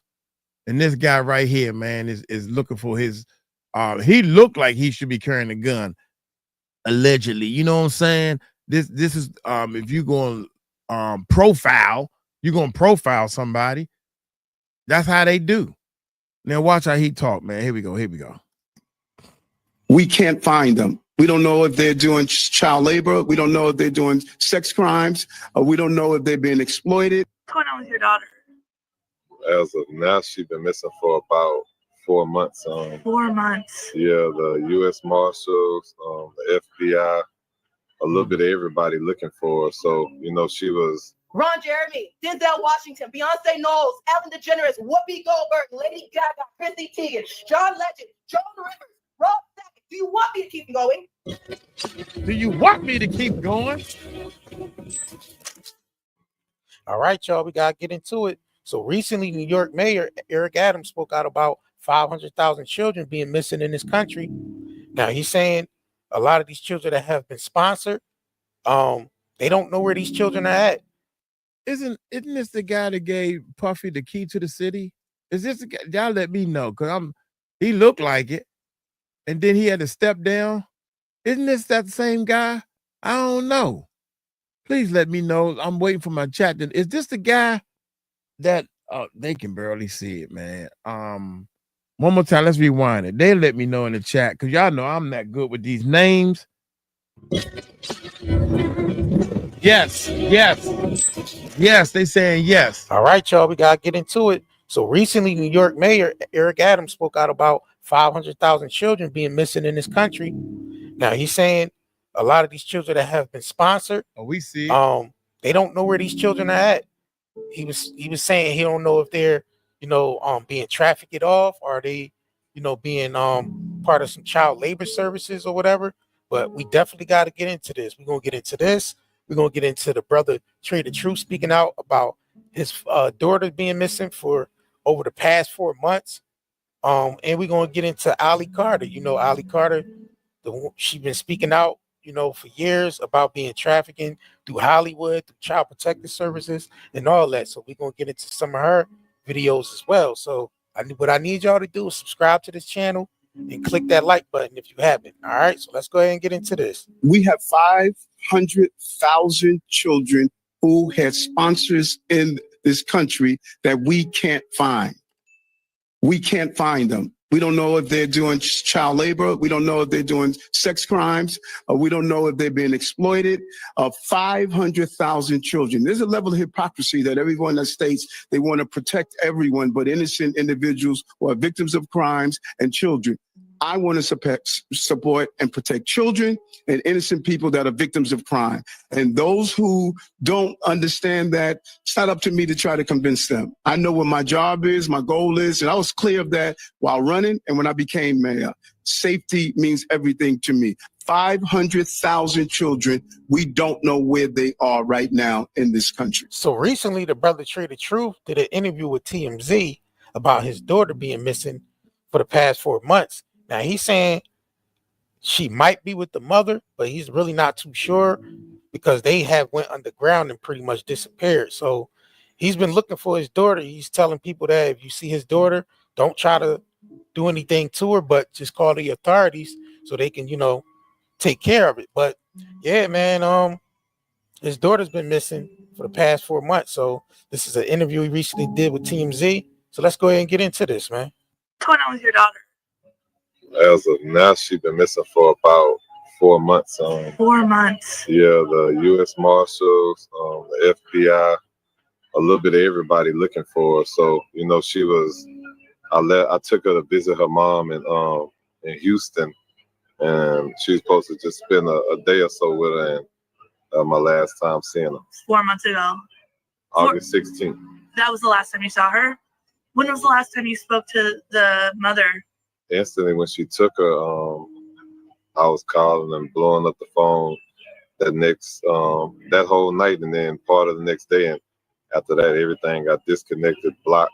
So she kind of just went off the face of the earth as far as emails, phone, social media. She abandoned her apartment, abandoned the car. Like, so at this point, that's what made it a scary situation, you know, because it's like now when somebody moving like that and you know their mental not right, I had to decide, do I keep it private or do I go public? And at first I was keeping it private for almost 4 months because I felt like I'd rather hurt to protect my child. And then, you know, when I got a certain call with certain news, it was like, man, I just got to go public. And at this point, I'm going to leave it in God's hands, and hopefully he'll touch somebody's heart that may see my child and can get her back to me. Now, the sad part is to have to experience somebody being like, oh, well, technically it's not kidnapping because she's with the mom. But it's like when you went through what I went through for 6 years and I actually have custody and you came and took her, and not only did you take her, you flew her to a new city that same day and put a bunch of bogus charges on her. If the shoes was reversed and it was me, I'm pretty sure them people would have came and got me and found me ASAP. Yeah. It wouldn't be a question of, well, it can't be kidnapping because the daddy came and took it from the mom who had custody. I was in LA searching for my baby for the longest, to the point. Do you think she's here in LA, or where do you think she could be? She's from LA, and the private investigator spotted her and her mama moving my baby from spot to spot. They just ended up, after they caught her doing that, moving her spot to spot, they got video of it. The last time my baby was seen, she was coming out of somebody's house, and the investigators tried to follow her. She took them on a high-speed chase. Do you have a plea to the community? If you see your daughter, call. I'm asking everybody, and I'm being very clear. Do not try and touch my child. Don't try and get her yourself. Don't bother the mama. It's missing posters up. It's all kind of different stuff. Just simply call the numbers, even if you got to call 911 and say you seen a missing child. Whatever you need to do just to make sure somebody can get there. Of course, definitely try not to let her get out your sight, because they can go back underground. They've been underground for 4 months now. Sure. If the mother sees this, what do you say to her? Look, my issue ain't, even as hurtful as it is, I can't do nothing but pray for her right now. But all I ask is, you know what's right and you know what's wrong, man. Just get truth back to me so I can make sure truth is okay. Here's the deal. Last night at 10, 11 o'clock at night, see, we left our house at 4 o'clock p.m. It's no mistake. It's no difference that we deal with nonstop. Okay, I go to work. You guys know me on Instagram as a dance choreographer. Did you know that every day that I came into work with a threat? Did you know that every day that I came to work being ran off the road? Did you know that every day that I come to work, I have a threat on my head, and I make sure that before I come into work, I take the longest way possible, okay? When I go home, I don't take the same way, okay? When I get to work, I make sure that everybody is safe, okay? And if that means that I gotta lay my ass down on the line to make sure that everybody is safe, that's what I do, because it's my life. Do you want to know why? You want to know why? See, before I didn't say nothing to nobody. Why? Because a lot of people don't want to get it. A lot of people don't want to get it. Nobody wants to hear the child. Nobody wants to hear the person that's talking to you. You guys want to get defensive and defend somebody who somebody's trying to tell you something about. Okay. But let me break something down for you. No one asked me about the Biden post that my mother or I posted. No one asked. You know what everybody did? You want to know what everybody did? Everybody took a second to defend who? Joe Biden. No one asked my mother, what the hell are you talking about? No one took the time to check on me and say, if you're going to mention a 14-year-old girl, if you're going to put down 8.5 inch of a, what are you talking about? No one said that. You know what somebody just decided to have the balls and the audacity to say to me this morning is, you're a Trump supporter. And to point fingers like that, if you're going to point fingers like that, you should have proof. If you're going to point fingers like that, the man should be in jail. If you're going to point fingers like that, shouldn't we have some sort of credibility? Shouldn't we have some source of proof if you're going to say something like that? You definitely got to have some type of proof to get these people convicted in the court of law. I mean, without proof, how are you going to get these people convicted? I mean, just saying it is not going to get them convicted. Public opinion is not going to get these people convicted. You need hardcore evidence to get these people convicted. You know what I mean? Where they be able to go to jail and serve time for the rest of their life or whatever. Yes, you have to have evidence if you're going to accuse people, because we have something called due process. I'm glad he said that, because my man, the brother that's looking for his daughter, and he's saying, don't do nothing, don't try to take her and all that type of stuff. The mother, the bad people are doing things wrong. They ain't got to show no proof, brother, man. And you're right. You're right. I give you that. So you got to fight these street people or people doing bad things. You got to fight their way. They don't go by the rules. So in order to win this fight, you got to break the rules your daggone self. But you got to break them for the good reasons. Because as soon as he was saying, this is what I was thinking in my mind. He said, if you see my daughter and don't say nothing to her, try not to leave her, call the authorities. Bull. That ain't how I handle it. If I know your daughter and I know that's your daughter, and I was show her a picture or whatever the case may be, and me and my boys would kidnap her, take her back to the father, and I would let the mother follow me. Come on with me. Yeah, come on, I'll slow down, make sure she behind me. Yeah. So they can, now all three of y'all together with the cops and everything, I did my job. Now y'all fight this thing. You can't find her. Now that you can find her, now that you have found her, now we go to court and y'all do all that stuff, man. So I agree with you, but sometimes you got to fight bad with bad.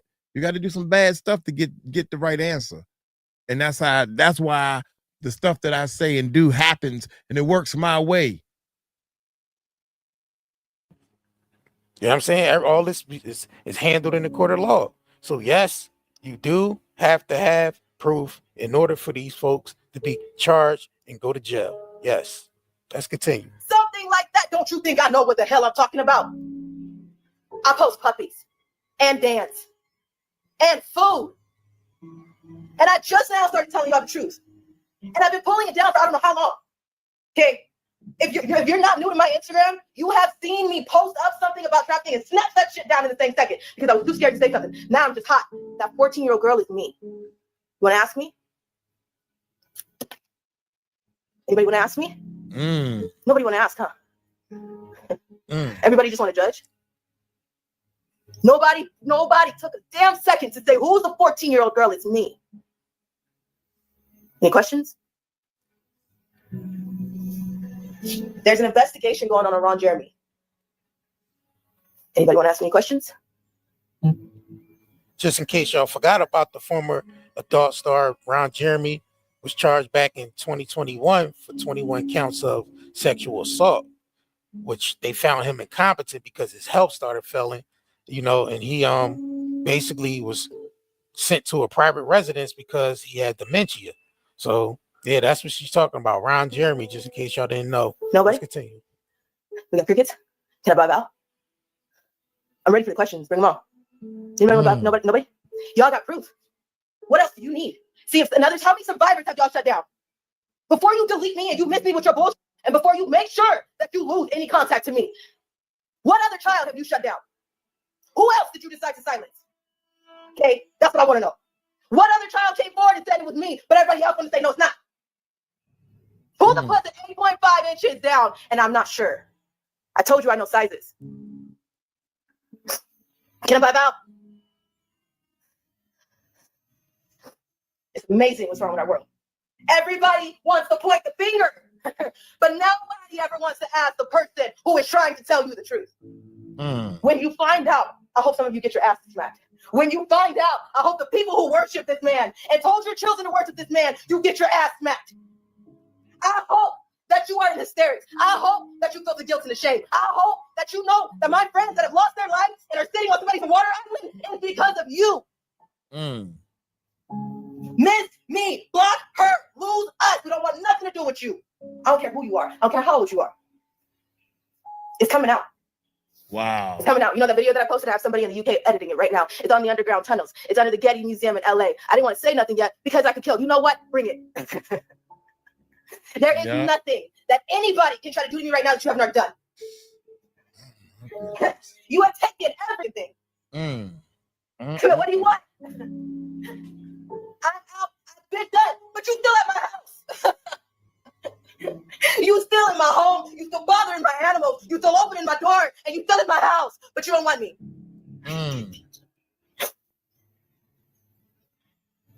Ron Jeremy, Denzel Washington, Beyonce Knowles, Ellen DeGeneres, Whoopi Goldberg, Lady Gaga, Chrissy Teigen, John Legend, Joan Rivers, Rose Second. Do you want me to keep going? I shouldn't have to get this nitty gritty for people to wake up. I shouldn't have to say something like that for you to be like, oh, she's probably telling the truth. It is pathetic that people got to go here. It's pathetic that it's going to take somebody to say it was me for somebody to understand. How many children you got to sniff? See, somebody wants to yell at me, call me a Trump supporter. I have been in political hands. What part don't you understand? Okay? Wow, that's crazy. I work in the media, and so many children have asked me, how do you stand next to celebrities and I don't face you? Because I've already met them. It doesn't take a rocket science. You know, everybody wants to, it's amazing because no one knows why they hate Trump. No one. Everybody just knows that everybody else does. It's a trend. Does anybody know that he's the only man doing something about human trafficking survivors? No president has ever touched it before. Does anybody know that he's provided more jobs for the Black community than any president in history? Anybody know that I don't give a shit, and it doesn't matter about anybody's tax-paying money, but do you know that he's actually brought up bodies, children that have been rescued? I've been posting in my story every day. Do you think that I would have posted something if I didn't know what I was talking about? I don't just run my mouth. That's why people want to kill me. I don't just run my mouth.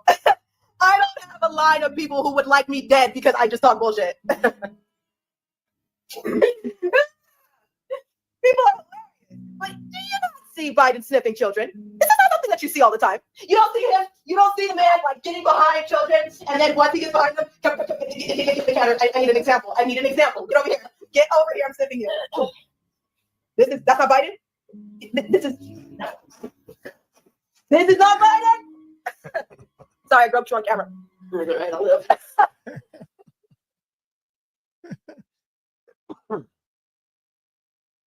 I don't know, man. That sound like a fetish to me, you know. Oh my God, man. I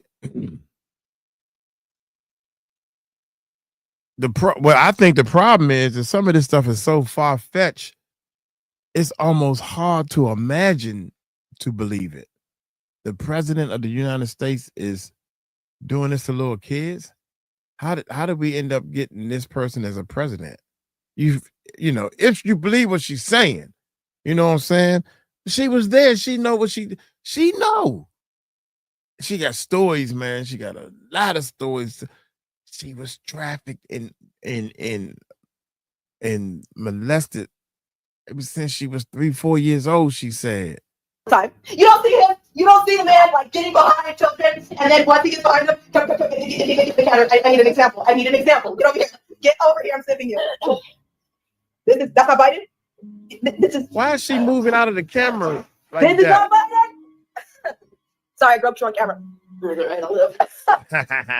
That's not Biden. To children, how many videos do you need? You want me to give you a recap? How many videos you need? How many videos you got of Trump? How many videos you got of Trump? The only reason why I support the man is because I personally have never seen the man. But ask me how I feel about Hillary Clinton. Ask me what I've seen about Barack Obama. Ask me what I know about Michelle Obama. Ask me. Anybody? Anybody gonna ask me? No? Nobody gonna ask me? Do we want to go there about what I know about Michelle? Because I mean, I can definitely tell you. I mean, you can. No, I won't go there just yet. Might be in my investigation. If I'm saying something, trust me, My ass knows what I'm talking about. And trust me, if I'm gonna say something, I'm gonna back it up. Let me tell you something. The Biden laptop, when he's sleeping with his 14-year-old nieces, cousins, family, other children, and possibly my name will come up soon. Hunter has a 9-inch. You want to keep going? I'm not gonna keep doing this though, because it comes out of my videos. That underground tunnel video that I just did is being edited right now. So we've had someone in our house. We're not stupid. And if we have cameras or mics or anything playing in the house, we're not stupid either. We've done that too. Just a normal day. But what I'm not gonna do is I'll be damned if anybody gets to call me a liar and think that's gonna be okay. Okay. All right. Now I'm gonna let my mama start talking while I calm my ass down, and then I will get back to talking calmly. Mom.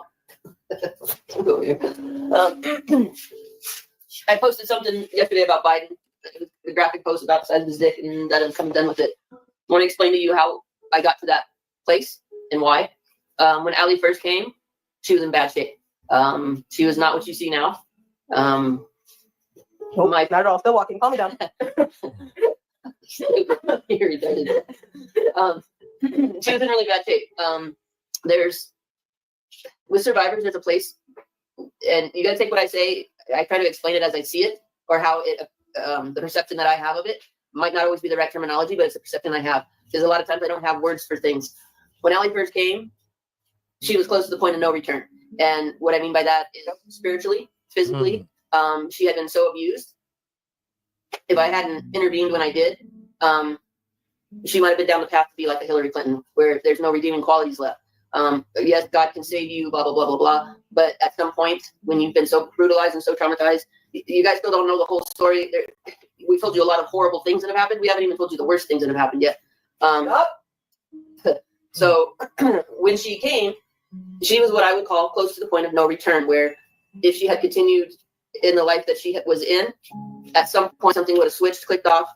She would have been able to cry out to God. There would have been, her soul would have just been gone. Like, and I don't know how to express that the right way. So I hope you're not gonna, beat me up with, well, God can save anybody. I already know that, but that's not what we're talking about. Not me. I was not close. I was close. She was almost at the point of no return. I wonder why I'm so nice now. I really wonder why I'm so nice now. There is a reason. She was very rough around the edges. When I initially started finding out things and people that had hurt her, my response is like all of your response. We're gonna go after this. I drug her down to the Riverside PD, to the task force. I drug her kicking and screaming there. I didn't know she had been raped by Literally. police. I didn't know she'd been raped by chief of police. I didn't know the extent of the trafficking. I just knew somebody had hurt her and it was wrong. And I drug her there, and we're gonna get justice for this. We're gonna stop it, because that's how we're raised. That's how normal human Americans are raised. When we got there, she froze. She wouldn't say a word. She was unable to say a word. I didn't know the extent of everything that was going on. My main focus at that point was to get justice and to stop the people that had hurt her, and that were hurting other kids. God smacked me down. God checked me. God did the seatbelt pull, like not so fast. My whole focus at that point had to shift to her. I had to build trust with her. She had to do healing. That came at a painstaking toll. For the last 10 years, I've been posting things. And you guys have, a lot of people have wondered. People don't like my presentation of why I'm posting things or how I'm posting things. How exactly would you like her to expose it? Pretty silver platter. So for the last 10 years, God really checked me, and my focus had to be Allie. Everything I had to do had to be about Allie and making Allie safe, and all this to get us to this point where we're at now. During those 10 years, every night from like 9 o'clock till 6 in the morning, Allie had flashbacks. She had flashbacks so vivid that in the morning when she wakes up, she feels like she's been raped. She feels like she's relived all that. She's crawling to the bathroom because she's in so much pain. It relives all those things. But in the course of that, I was up with her and I watched all those flashbacks every single night for hours and hours and hours. And that's how I know about the people that I've been calling out. Hillary Clinton. If you go back 5-6 years ago, you're going to see me calling out Hillary Clinton and Obama and everybody else because of the things I was seeing in her flashbacks. But she wasn't ready to speak yet. 2 nights ago, she's been doing these videos, and I didn't know if Allie would ever get to the point where she would be able to speak like she's speaking now. 2 nights ago, was evolved.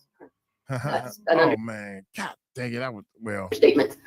Shoot, that would have been a perfect. I didn't know if Allie would ever get to the point where she would be able to speak like she's speaking now. 2 nights I ago. was evolved. Right there. Dude, I'm trying to figure out what the heck is this scrolling at the bottom, man. It says, enjoy 40% off orders. Use coupon code. What is this? Give thanks 24. I'm gonna go to this website right now, man, and see what the hell is Nighttime Daddy herbal. That's an understatement. Yeah, let me go. I'm gonna go to that 2 nights website ago, just to see. we did a Zoom call. That morning before the Zoom call, she was the first time she verbalized that yes, things had happened, and she started naming names. Up until that point, I knew the names, but I'd only seen them in flashbacks. When she started verbally naming names, that was my green light. That's when God said, "All right, let's go, let's do this." So we're doing this. We're coming with the fury of hell, and we're doing this because it's time. It's just time. So This is crazy, Yeah. man. So yeah, I'm calm now. I just gotta take a few laps. I just gotta take a few laps, and I'll be good again. we've become a society that's so mind controlled, honestly, to anytime somebody wants to challenge the narrative that we've been programmed with, Wrong. we call conspiracy theory. We call, where's the proof? Where's this? Where's that? Like, if you tell me you got a red truck for Christmas, I'm like, where's your proof? You were 5 years old. Where's your proof? We do that to survivors, and that is so freaking wrong. Like, believe the kids first. Always believe the kids first. You're dismissing every evil, violent thing that was said that was done to a child, and you're defending a foul, disgusting old man. It's like that video I posted with Goldberg that was defending the fact that it wasn't. Investigation with Joe Biden will be an uphill battle, but Ron Jeremy, his ass is already in jail, and a lot of people are already coming forward. I just didn't want to say anything yet. So I don't like to be interrogated, like my mom just said. See, I've been with cops. I know how cops work. Okay. I was passed through a police department. A police department near a lot of you in California. I don't like to be interrogated, but like I said, I know things that your average person has no idea about Ron Jeremy. So why? Let me tell you why. Because Joe Biden has a water island. Jeffrey Epstein had an island. Zuck, Facebook owner, he has an island. Guess what neighboring island he's on? He neighbors right next to Water Island. It's a kid island. Go figure. What does he own? Our social media. Ain't that funny? The man who has everybody's location, privacy, and your pictures that you posted every 10 years. Yeah, that's the one who owns an island right next door to Joe Biden and Jeffrey Epstein. Man, Look it up. I'm trying to tell y'all. I keep asking everybody, if you want to ask me a question, go ahead and ask me a question. I have no color line. I have no political line. Did you see that there are drag queens on my page? And when I dance, I always do the shablam. Okay, do you notice that I'm very versatile? I don't give a shit who you are. It matters about what your heart says. Actions speak louder than the words. And it shouldn't, I don't care about what you say. I care about what you show me. That's how it works. I don't date for that reason. People can't show me nothing but a problem. Okay, girl or boy. All right, here's the deal. I'm hot still. And I'll calm the hell down. But somebody pissed me off, all right? And the only way you can piss me off is a few things. Some people know me honestly. This one right here. One. That one up there, 2. I got a bone to pick, so we still talking. Are we still You're not done talking? with me yet. And number 3, call me a liar. Go ahead. So I can leave you rocking in the corner with the truth. Just a little annoyed. Because why would I come on live to y'all and be live when my house is open? The hell do I need to show you for? Have I ever shown you my house is open? I come home like that every time. I used to come home from work and someone was standing behind the door waiting for me. That's our usual life. The reason why we turned our camera on last night is because we're expecting someone to come after us. Do we need the actual breakdown for people? Because I mean, if I need to break down in literal layman terms, no lie, just tell me, because sometimes I need to too. I need it in layman terms, it's layman as it gets. So if I need to do that, no hate, no shade, I got you. Don't come for me, I won't come for you. Okay? So here's the deal. We are showing you guys the truth. We're putting things out there because the things that we're putting out there, you see how you reacted to the truth. You see how some of you are pissy because it's somebody that you support. And it's the first woman president, vice president, and she's so-called black. Everybody should stop looking at the color of the skin and start looking at the heart, what the heart says. You'd be surprised. a lot better shape. We'd be in a lot better shape if everybody stopped paying attention to the color of everybody's damn skin. Nobody paid that close of attention before. That's why I say Black lives do matter, but I don't need a high horse to bitch and moan about it. I know the power of my melanin. The hell's about this? I don't need a high horse. What do you call it? Soapbox? What do I need? I'm Black. I didn't have to explain that to you. People get on my damn nerves. Like, I'm Black. Okay, and I'm sorry, I'm just irritated. I already need a drink early this morning. I can't do it with people. Somebody give me a Capri Sun. Someone give me a Capri Sun. On the rock. I call myself slowing it down because somebody speeded it up. Can't do it. I used to do that I'm all sorry, the time. guys, Try to do that. But anyway, if check it out. you are this Talking too person fast. who feels like I'm just telling you stories for my health gain and followers, delete me. Please delete me. Go ahead. There's a button specifically for it. You know, if you want to go a little bit further, you can hit the block. Hit the block on me. The child protective services is horrible in this country. We know that for sure. So a lot of people that go through, foster homes and all that, a lot of them go through a lot of trauma. They do. They go through a lot of trauma dealing with these folks that's, supposedly be their guardian. That's not their real parents, but they put in a situation where they don't have nowhere else to go. So most of them some of these people are just in it for money. They get money from the state. You know what I'm saying? To take in these children, and they be in horrible situations, man. I wanted to switch gears real quick. I wanted to get into this video that the former CIA David Steele, he passed away, but he actually did a thing where they was actually talking about missing children in this country. You know what I'm saying? So let's go ahead and get into this real quick. This is like a webinar they had put together. Let me say first off, these children are not just kidnapped and in some cases bred by families as a cash crop. We have people in the United States of America that breed children in order to sell them. And when they are sold, they come without birth certificates, which means it's easier to kill them and have no one ask where they are. We're also importing children by the plane load. Again, children who have no documentation. It's not just child slavery or child sex abuse. And by the boatload. You forgot to say them ships. When that Dr. Umar said that the people are striking, and they said, nah, they striking for better wages. No, there are people that are striking because they are sick and tired of hearing human beings banging on them big canisters that coming on them ships filled up with people.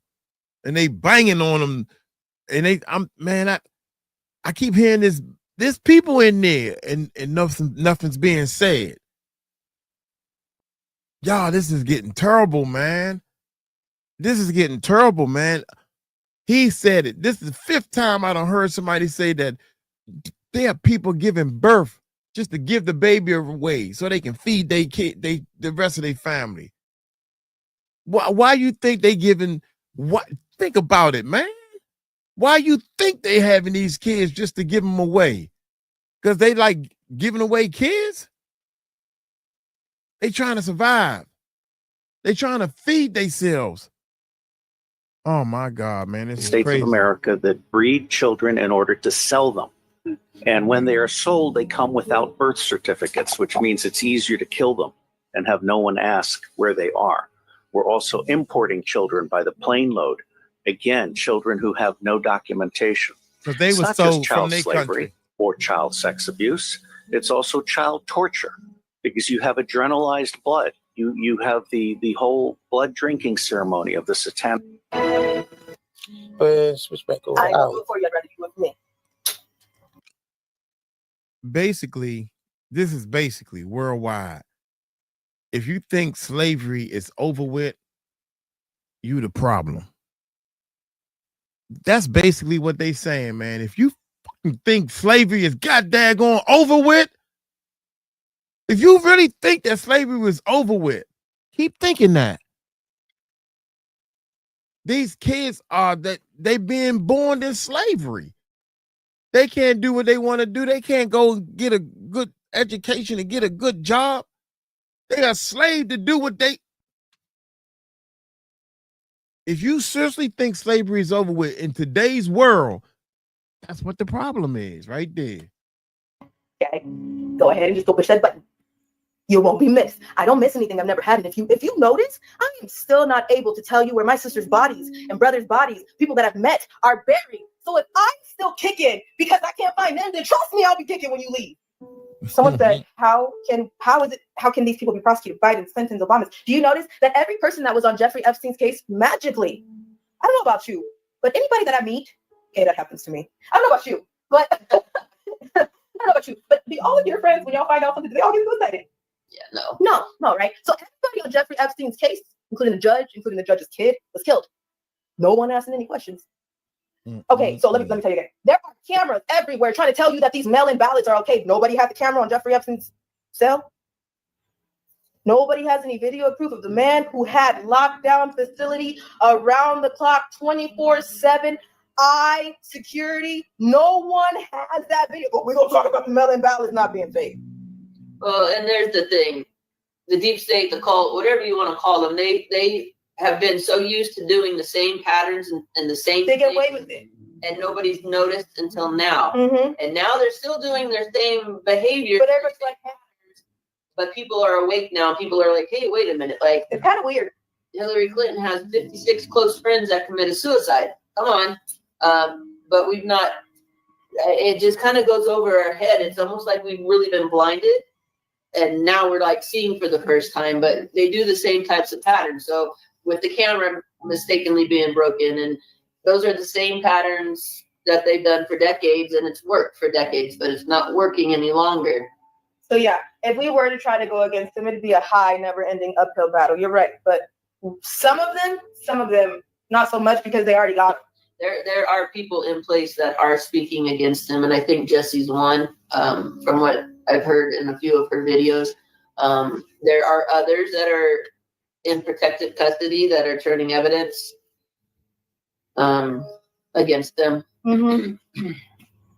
Oh, Aquarius Rising Africa. Watch Jesse's stories. They have named all the same people you have. Okay, and once again, why is somebody that I don't know saying the same exact thing? There's a lot of people around the world saying the same exact thing. Which one is somebody gonna believe? Who has a similar? Who the hell makes this shit up? Yeah, that's what I want to Come know. on now. And why? That's what I want to know. Who would make this up? Are you serious? All y'all, all the people. Here's the problem that tripped me out. You don't have no proof that she lying, but you gonna sit here and say she lying.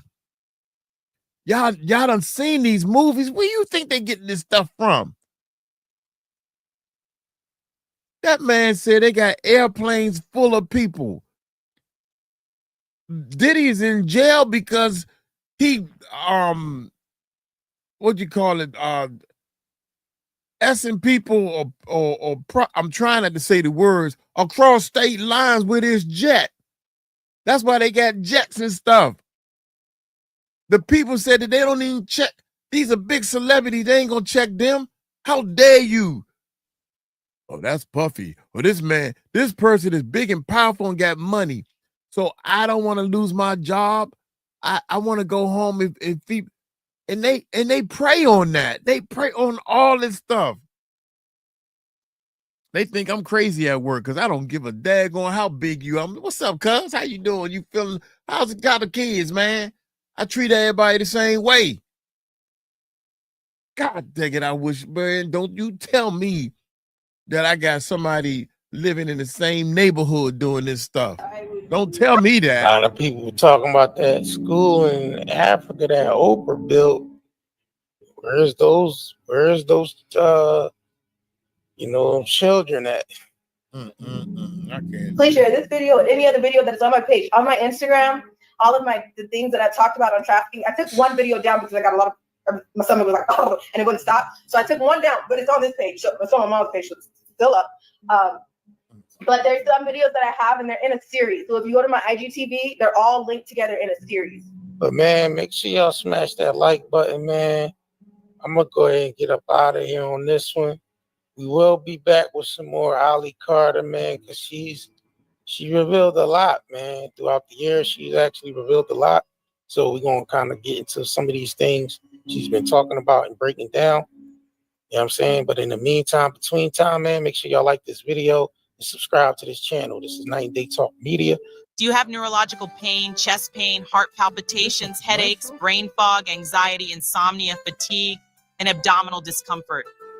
With all the like balanced pH level. God damn, my man record the commercials and everything, advertisement and everything, boy. Hot dang, I ain't mad at you. I first of all, the main video that he kept playing, we actually did a reaction on that, and I probably went off on that one also. But I said, one side of me is like, should we keep going or should we not? And I'm glad we did. We kept going because that gentleman and back in the day, everybody knows that I'm still trying to figure out why we need to know all this in the first place, as far as slavery and how we came over on the boats, how our own people traded us, you know, take them, take these people, and took us to this foreign land, and now whipped us and beat us into slaves and working their fields and all this stuff. Now slavery's over with. Now all of a sudden we got trafficking, and it's growing too fast. Everything is growing too fast, y'all. Everything is going up and up and up. You think crime ain't going up? You think trafficking ain't going up? And now it's getting exposed because of social media. Information is being leaked out so fast, Puffy. Now they trying to find a way, y'all. I'm trying to tell y'all, they trying to find a way to put a Band-Aid over top of this hole that everybody knows is the problem with the borders. Everybody knows that there's a problem with child with trafficking. It ain't got to be no daggone child. Everybody knows there's a problem. So you know what they trying to do? They trying to help put a Band-Aid on it. So they gonna put everything on Puffy.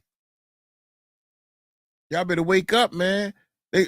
Epstein, okay, we can kill him and kill his list, because we all, yeah, let's kill her. I mean, allegedly, you seen all the people she named. Michelle Obama, she named y'all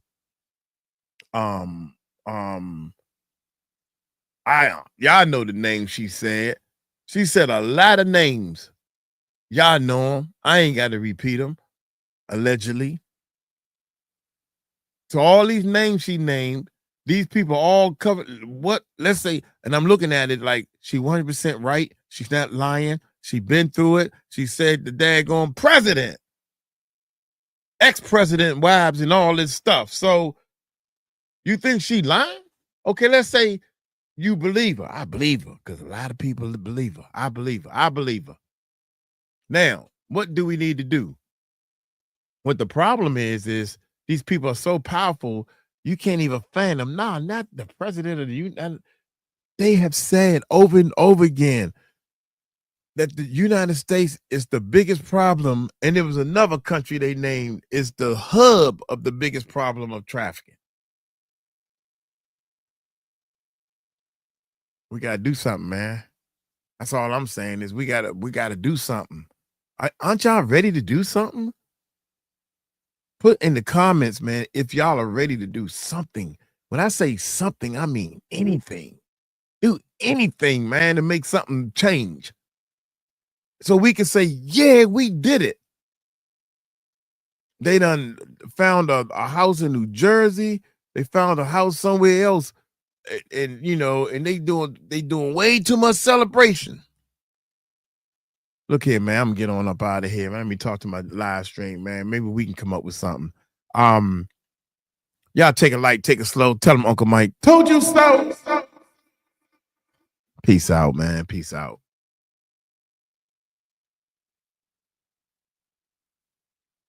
Oh my goodness, it's 9 o'clock, baby. Old man can't make it like he used to, baby. I used to be the last at 1 o'clock and stuff, man. Shoot, my back. Oh my God. Oh my gracious, man. 1111. What's the one for? Did you know that our British government railways were going to build by any Irish slave? What? God, Irish slave. Yeah. Been ready. Let's go. Hold a sign. Paint paint a rock. Let people know about the kids. Yeah, you right about that. Hey, Mike, there's something about Mary. Mary! What's up, girl? How you doing? I saw you in the chat. We was doing a reaction on Sean Otwood, and Sean Otwood was put your name up there, whatever you said in the chat, and it came on the video that we doing a reaction to, and I said, think of something about Murray. And I was trying to say that to you and whatnot. How you doing there, girl? Is she still here? Somebody said they was new. I forgot. God dang it. I don't need. Finally caught Uncle Mike on a live stream, she said.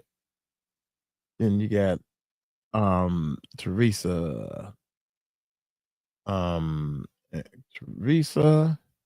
Then you got Brittany. Uh-oh, this thing great crash again, y'all. What's Mike's email? There we go. Oh, shoot. I thought I had.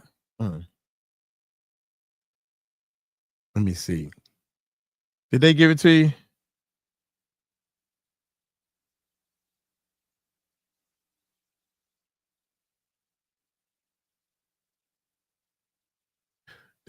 The computer grade crash again.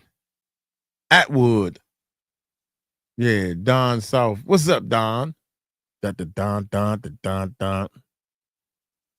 Uh-oh.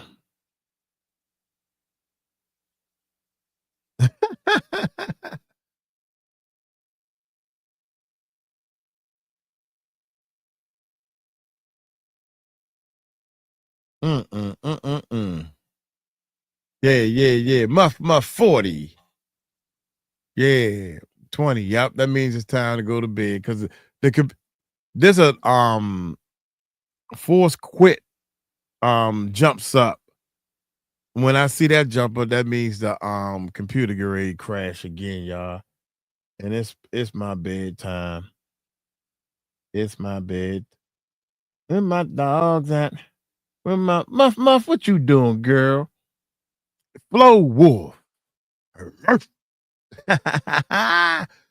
Yeah.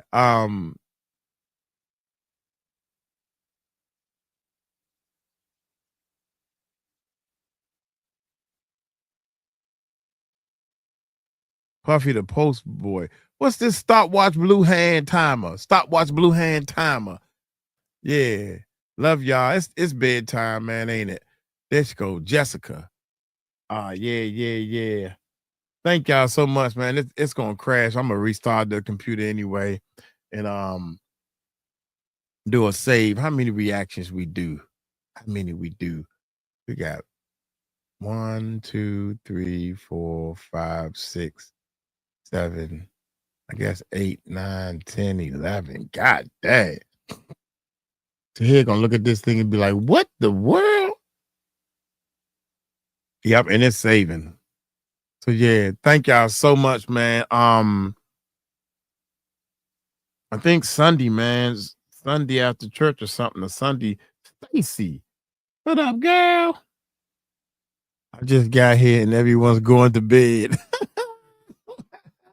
Stacy, do you have a pass? You know how you late for class, right? Cassandra, hey, you just got here too, Cassandra. You know how, Stacy, you know how you late? Did you bring a note with you? Stacy late, y'all. She got a note attached. She got a note attached from her mom. Sorry. And then you got to take it off the little kid and say, you read the note. I remember them days, man. I used to love that. Oh my gracious, that's Stacey, you crazy. Anyway, yeah, I would love to sit here and blessings to everyone. Stay safe, please do, please too. It's all about balance. Yeah, I'm over here trying my best to I'm always late. So you always got a note with you there. Peace out, y'all. Love y'all so much. Good night. Good night. Good night. Good night. It must be, yeah. We've been on for like almost 4 hours. It's been over 3 hours. Thank you, Mike. I like your approach. We only 11 years apart, so I got a little time yet. Keep strong. So you 11 years under me? Good. So you can get in front, because us old heads got to be in the back. The younger generation got to go up front. You know what my plan is? My plan is to get all these wannabe gangster dudes to think they thorough. All the ones to be throwing up gang signs, all the ones to be throwing up the middle finger, all the ones to be like bloop, bloop, bloop, bloop, you know, with their pants hanging off their butt. Gather all them people together.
Yep.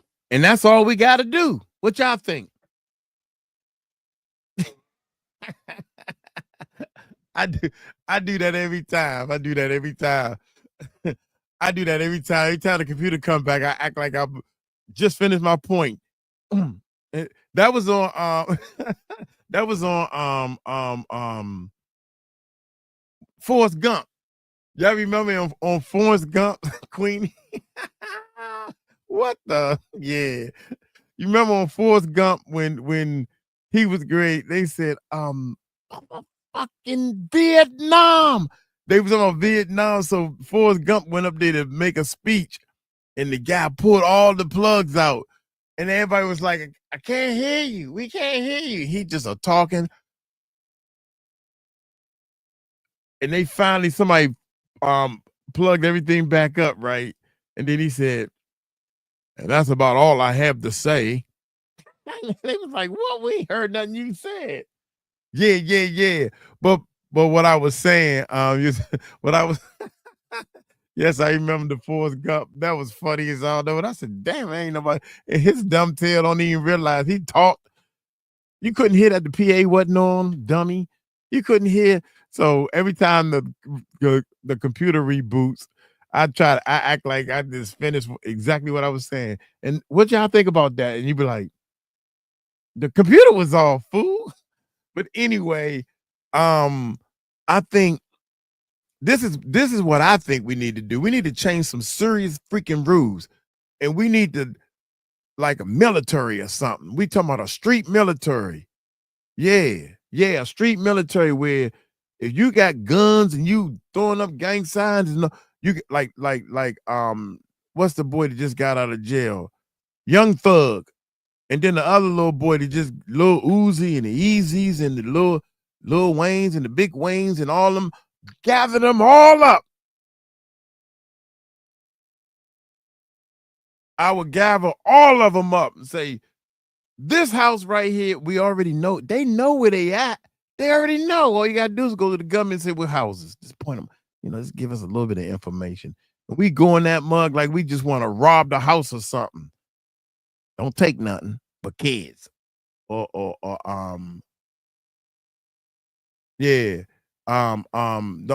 take nothing but we coming for all the hostages.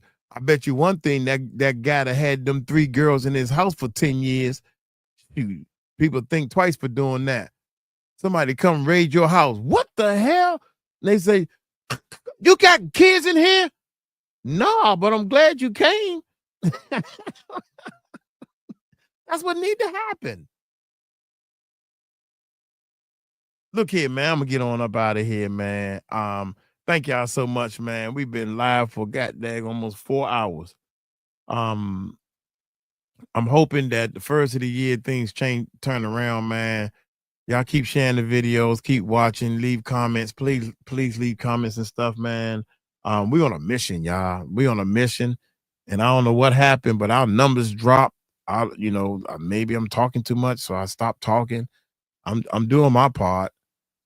Have a good night, everyone. Thank you, Stacy. You are so beautiful, Stacy. Miss Stacy. Oh, right there. And Miss Queenie. All my beautiful people. Murph, you beautiful too. To hearing that beautiful because he went to bed already. Bye, y'all. Hey, y'all take it light, take it slow. Y'all tell him Uncle Mike told you so. Murph. Peace out. Peace, y'all.